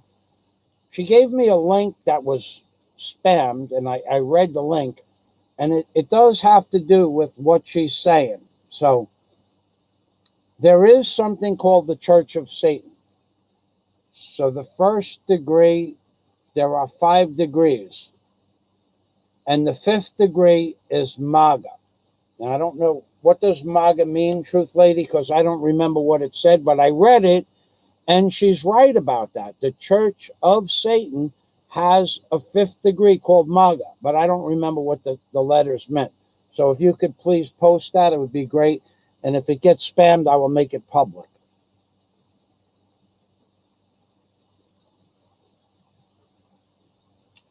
Warren says, sweet cakes, Princess Anne. According to the trolls, Warren and Sweet Cakes are supposed to be married. But he forgot. Warren forgot to marry Princess Anne, which is never going to happen, by the way. I think, if I remember correctly, Warren's getting married on January 9th, if the wedding is still on. That's what I remember. January 9th, Filipino woman, 2 children. That's if my mind is clear, and I think it is. So we're waiting for Truth Lady, January 10th. Okay, January 10th. I hope that things open up before that. That would be great. I could get to see the wedding in person. I almost thought I had to go there this week somehow. Get there. When you didn't answer the phone for like, what was it, 4 days after you dropped your phone, I'm going, oh shit. The truth lady, gotta go get it. Give me a minute. In the middle of baking pies. Last one's going in the oven now. Okay, take your time. I could swim there. Okay, peekaboo is always, cockfighting is legal. Okay, thank you. Warren, football as well, Michael says to Warren. Take your time, truth lady. Peekaboo says, cockfighting is legal to my understanding. The one I prefer not to see is the horse fights they have in the Philippines. I didn't know they had horse fights at all. Man, I fucking got to get out more. Are you serious? You want to give us a link for that? No, never mind.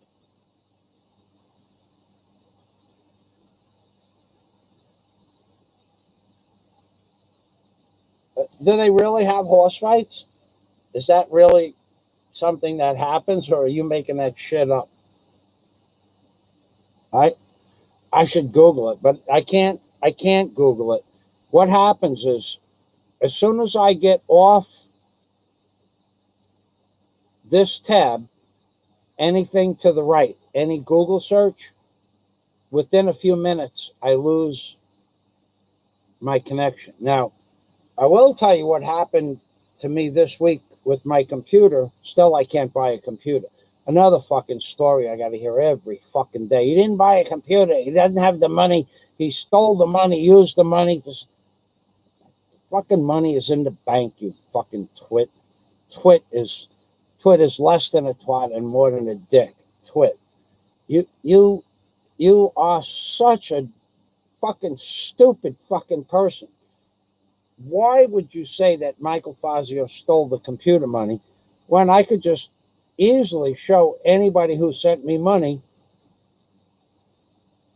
I could take a picture of it with my cell phone in my bank book, block out my bank number, show my bank name, and show you that the money's in the bank. Why the fuck? And anybody who sent me money, in fact, not so long ago, I showed Warren and Northrop, GE Northrop, was a man who sent me $325. I don't even know who that man is, but if he sent me a request, GE Northrop, I remember everybody that sent me money, that he sent $325, 220 something lira in one day.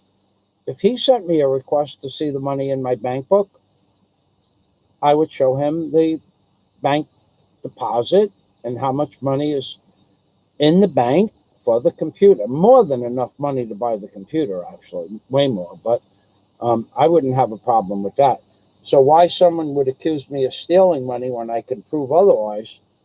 But the good thing about this is I don't have to prove myself to any underachiever or slacker or backslider or, a non-accomplished man or woman. I don't have to prove myself. I have to prove that the money is there to GE Northrop, who I remember gave me the money without looking up anybody's name.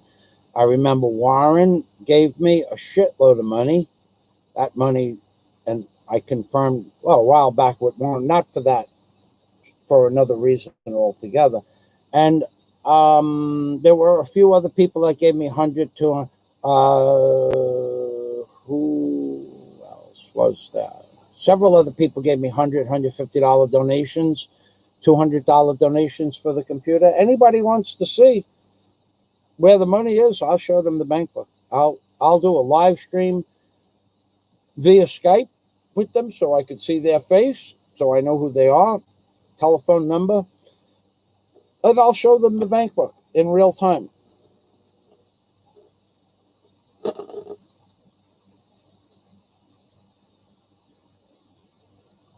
Shame GE.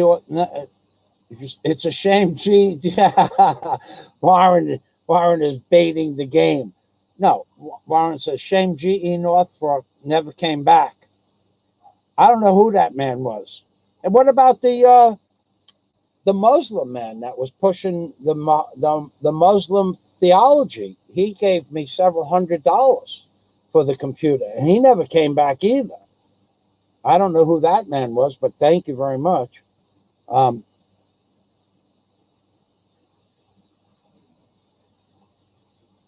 reading the comments. So Warren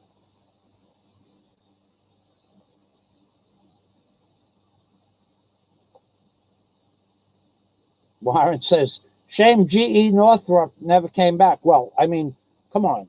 To be honest with you, I asked for what? $2,400 for my computer? To be reasonable for the people that are here now that never watched my channel before or watch. So here's what I did. A Brit in the Philippines wanted a computer, and within a day or two had enough money to build his own computer. Okay. Obama asked for a computer, and within a day, I think it was Pennsylvania Trucker, but I'm not sure, somebody gave him a $1,000 computer. So I says, whoa, what's going on here? I need a computer too.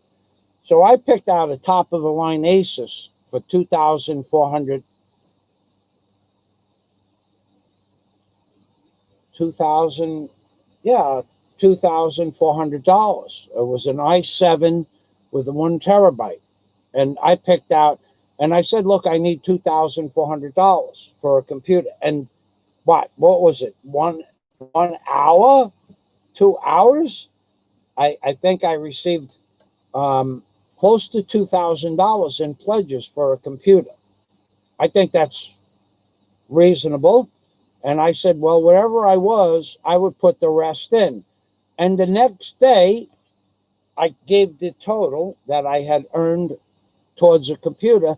And then people like GE Northrop came in or some other people came in and posted an additional almost $1,000, which brought me up to over $2,500 in donations for a computer. I don't know the real numbers, but either way, up until that point, for donations, it was over $2,500 in 2 or 3 days requesting monies for a computer. And everybody got pissed off about that. And now I hear that I spent the money otherwise, but that's not true. So anybody that sent me money, I can show you proof that the money's in a bank. Anybody who claims I stole their money is nothing more than a fucking liar. I mean, let's just face facts. I can prove it and you can't. I didn't take anybody's money and spend it foolishly. If I did, and even if I did, which I did not, even if Obama took the money and then sold the computer or took the computer and sold it, it's his computer. He can do what he wants with it. I wouldn't do it. Because first of all, I don't give a fuck. I'm going to buy the computer I want.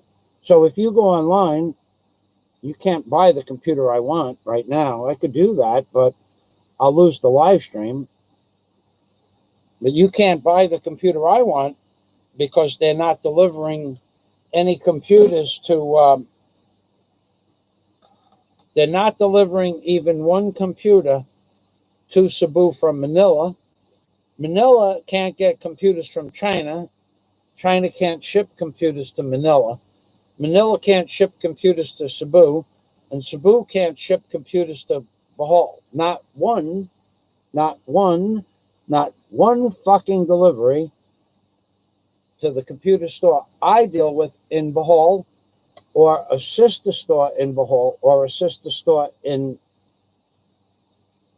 Cebu. Not one shipment has been made. Not one thumb drive, not one hard drive, not one computer, not one computer screen, not one Hewlett-Packard, not one Asus computer, not one Acer computer, not a single computer or computer supply has been delivered from Manila to Cebu to Bohol. So every time you hear that douchebag say that I could order a computer or he could order a computer, just understand the man's a fucking lie. He lies about everything. Lies about everything. And I don't know why he does it, because it's so easy to prove him wrong. In fact,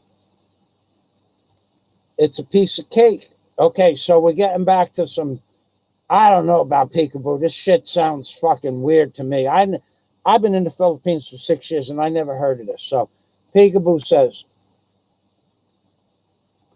okay, the horse fighting is hidden, but the lure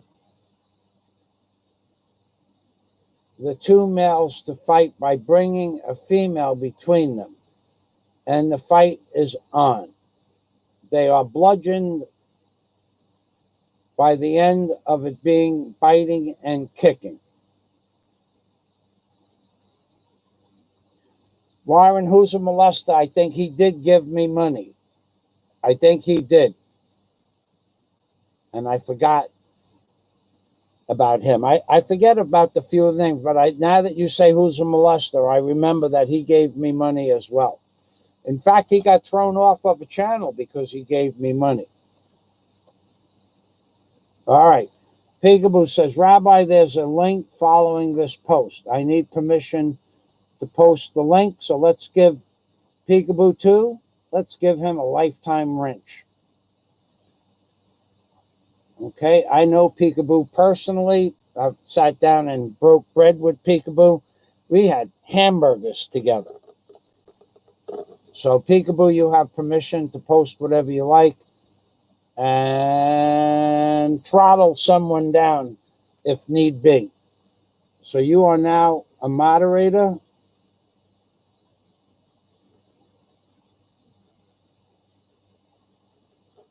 Peekaboo is now a moderator.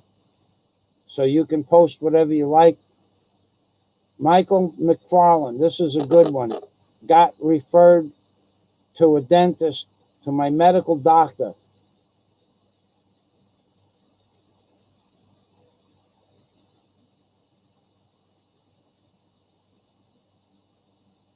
I'm not real sure about that, Michael. This is a good one. Got referred from the dentist to my medical doctor. If it's okay for him to pull my tooth. What is too funny don't sound like a good dentist. Sent it. Truth lady. Well, what do you mean you sent it?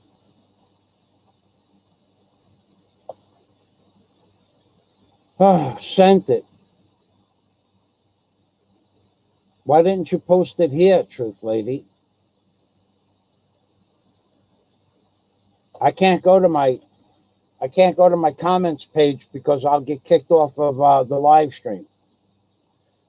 You know what? I did have a problem with my computer. I had,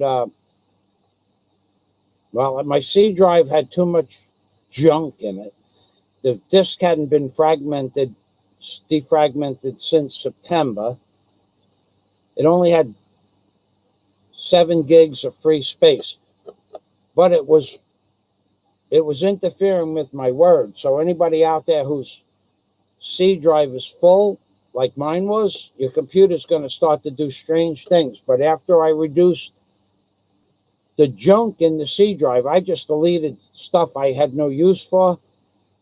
I moved stuff to another place that if I thought one day it would be useful. But man, my C drive was booked up. It was shutting down my Microsoft. It was shutting off my computer. It was giving me 4 blue screens. And an interesting thing about my computer is I had a thumb drive in my port for a thumb drive port, and the computer would not turn on with the thumb drive in the computer. And I'm going, well, what's different about the computer? And it just had a thumb drive in it. So I don't ever heard of that before.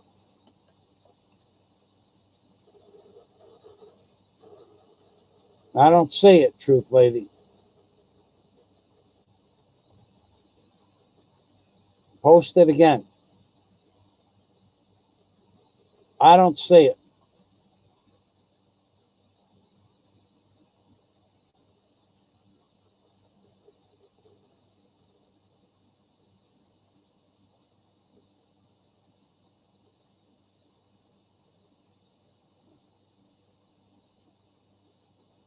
All right, Truth Lady, what I'm going to do is, all right, I'll give you a wrench, but we have to talk about the power of the wrench because I know who you are. So let's give you, now you should be able to post it. So this is, the Truth Lady was a very powerful person on the internet several years back. She knows her stuff. Okay.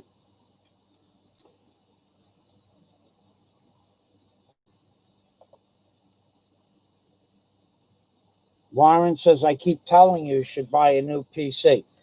Warren and I have had this ongoing love-hate relationship because Warren bought me a $3,400 computer last September, a year and a half ago, a year and 2 months ago. And then it was $357 for shipping. And we both agreed that was too much. And then he said, well, I'll just give you the money to buy a computer, which he gave me most of the $3,000 to buy a computer. And then when the lockdown occurred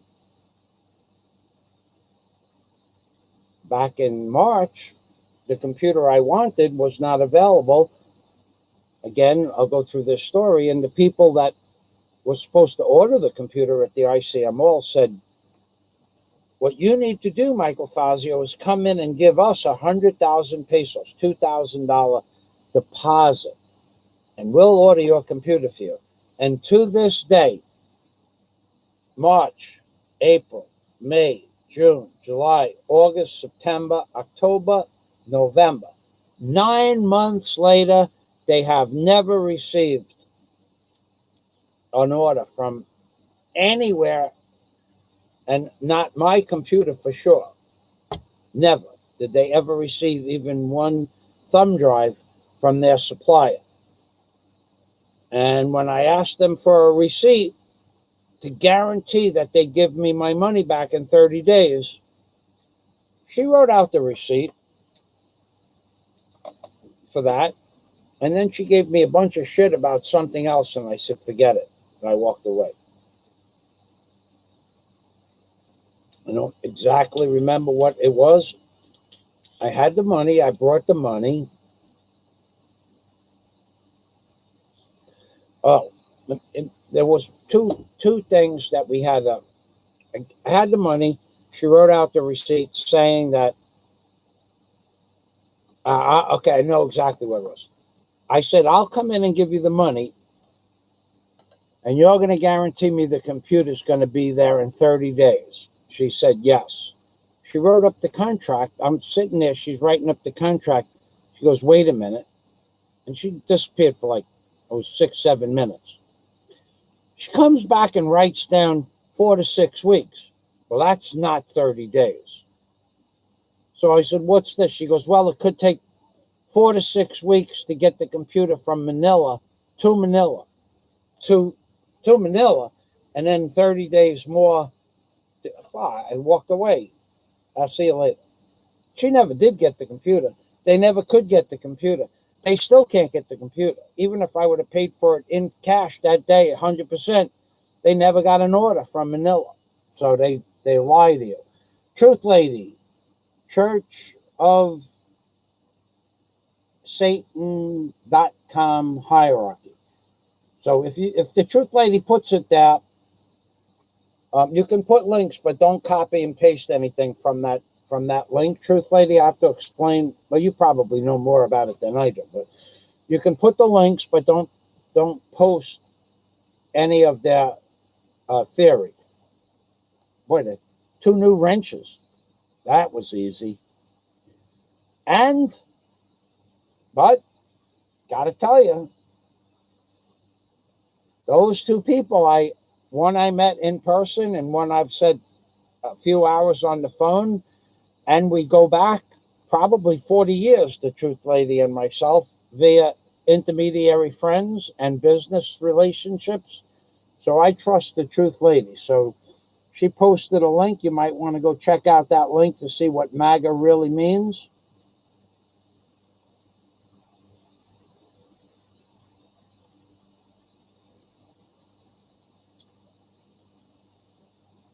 I want to get an Asus computer to answer your question.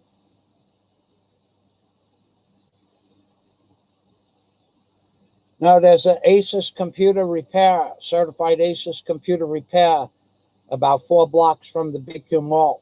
That's why I want an Asus. And there is no other repair center. Specifically, there's no HP, there's no Acer repair center. Everything else has to be sent to Cebu. And now with the lockdown, if you had an Acer computer or a Hewlett Packard, you would just not have a computer. At least the Acer repair might be able to fix it.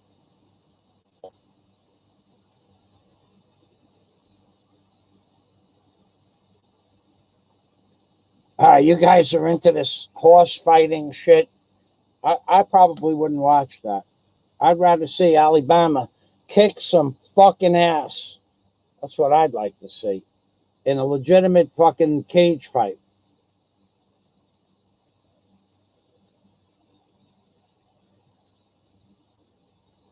Almost burned her pies. So I won't tell you where Truth Lady is living and or who she's living with, but she's a pretty cool lady.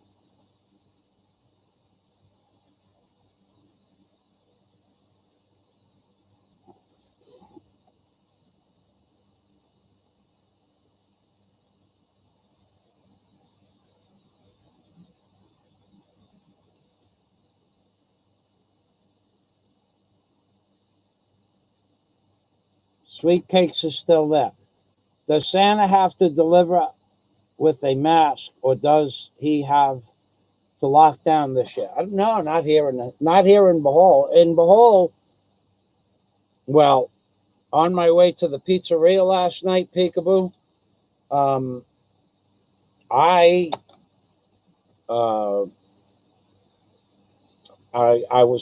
was headed.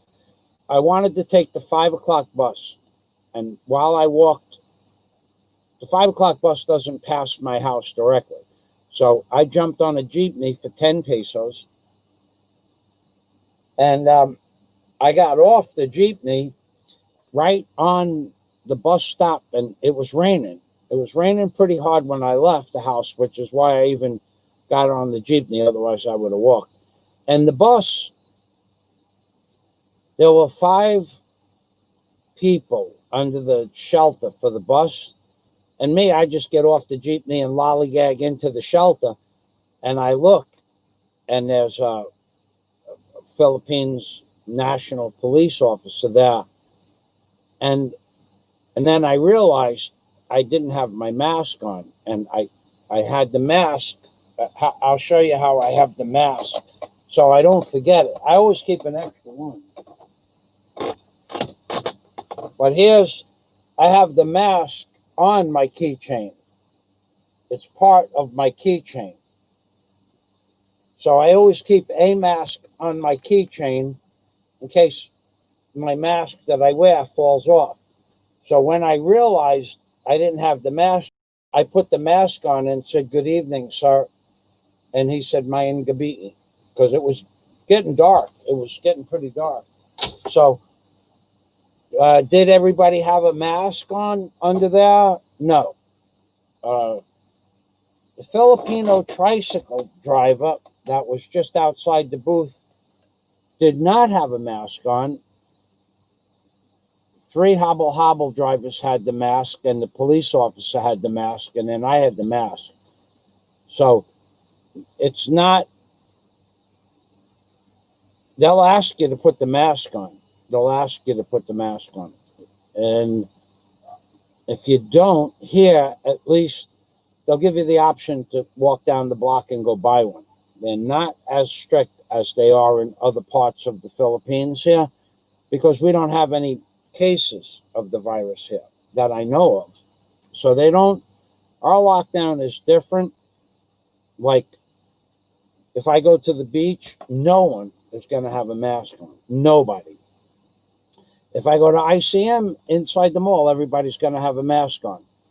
But if I go to Alona Beach, on the beach itself, nobody's going to have a mask on. But you got to have a mask on to get into Alona Beach if you walk past the guard. So the rules are you need a mask, but the rules aren't enforced.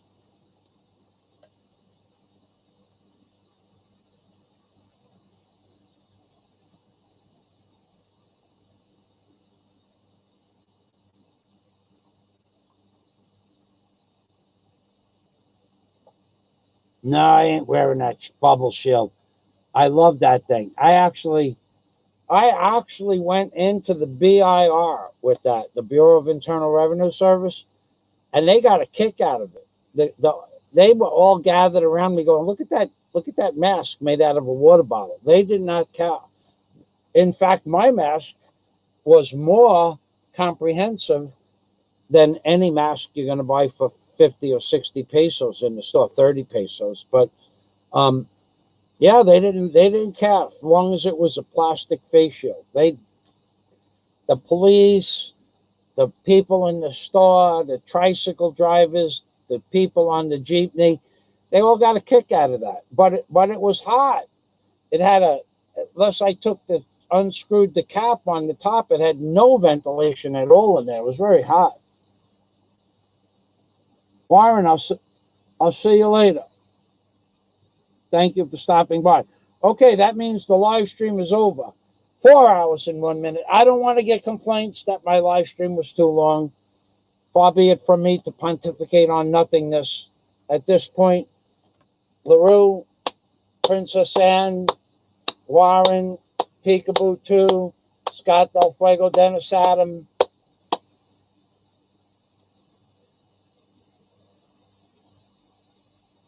Truth Lady, and Michael McFarland, God Day Rabbi. It looks good. There's a lot of wrenches on my channel, and all people I know directly. Every single person on my channel. Now, Michael McFarland, I did not know directly, but he did have a wrench, and he was a good wrench. But I have to know somebody a little bit better to just go around lollygagging wrenches around, dilly-dallying, and handing out wrenches like they were chocolates, like a box of chocolates.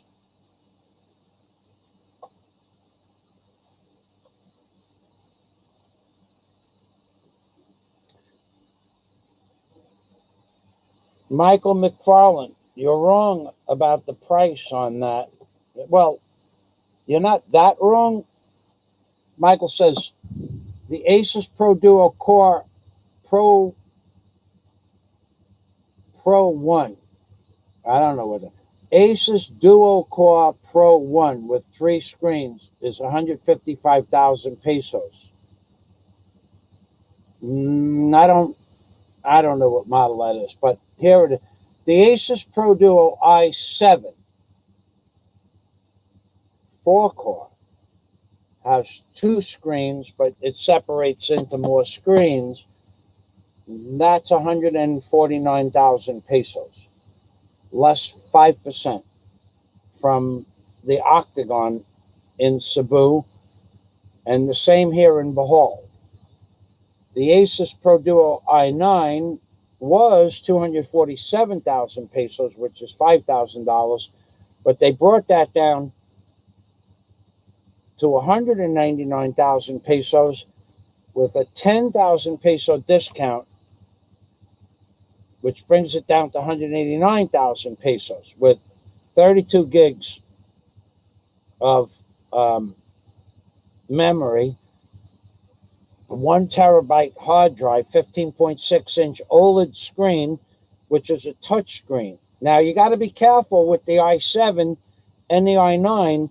That's less money or the same price. Not all of them have the 4,000 OLED touch screen. They'll tell you, and then some of them say custom custom-built Asus i7, i9. That's a side. That's a company that doesn't have a damn thing to do with Asus, that buys the parts to build an Asus computer. That does not have a touchscreen, does not have 4,000 resolution, and is more money because they put a 2 terabyte drive in the computer or a 3 terabyte drive in the computer, which personally is what brings the price up to more money than the Asus. I would prefer to buy a factory-built Asus because there is no warranty on those outside manufactured Asus 2 or 3 terabyte drives. There's no 4,000 OLED screen, there's no touch screen, and there's no warranty from the Asus computer. So you'd have to send it back to that company that built it. You got to be careful. They have a lot of gimmicks. All right, we're done. Have a nice day, everybody. Thanks for stopping by. I'm not going to start to explain every aspect of the computer to Michael McFarland or anybody else. I happen to know just about everything there is to know about the Asus i7 and i9. I just explained it, and then we're getting contradictory questions, questioning my memory, which is okay, Michael. I like you. You've always been a nice man. But I just explained it to you, and I can't do it twice. I just said probably 1,000 words, and then I get a question as to what I was saying. Michael, thank you for stopping by. Sweet cakes, everybody else. I'm Pink Permy. Have a nice day, everybody. What I'm going to do is I'm going to load those videos that I made last night on how to do restaurant reviews. And I'll reiterate, the primary function of today's live stream was never talk shit about your local restaurants when doing a review, especially if you're going to post it publicly and you want to go back into those restaurants, because you may not be welcome to go back into those restaurants if you post anything but a stellar review. Take my word for it. I've seen it happen. I saw it happen. I watched it happen. Not to me, but to another very famous underachiever. Useless eater, according to Henry Kissinger. I saw it happen. I've seen it happen. Sapphire, I've seen it happen. Bye-bye, Peekaboo. Thanks for stopping by. Happy Thanksgiving to you as well. I did go out for dinner last night. I did have a great Thanksgiving. You'll see the uploads. I might even mention Thanksgiving in the pizzeria reviews I do. How to do a proper pizzeria review. I gotta go. I'm getting quite a bit of rain here, and I have something that I want to do. Not has nothing to do with the rain, but I want to go do something outside before it rains too hard.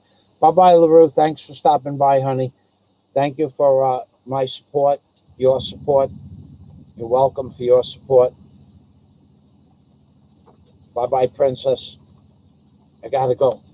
I'm being permy. And remember those three things. If Mr. Obama, if he had a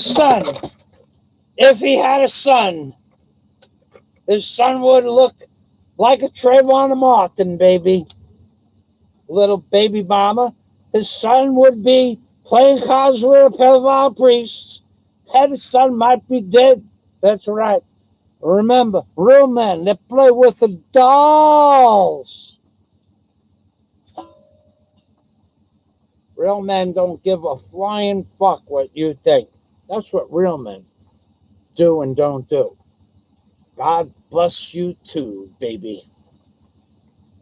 I'm being permy from the Philippines, which means take care always, underachievers included.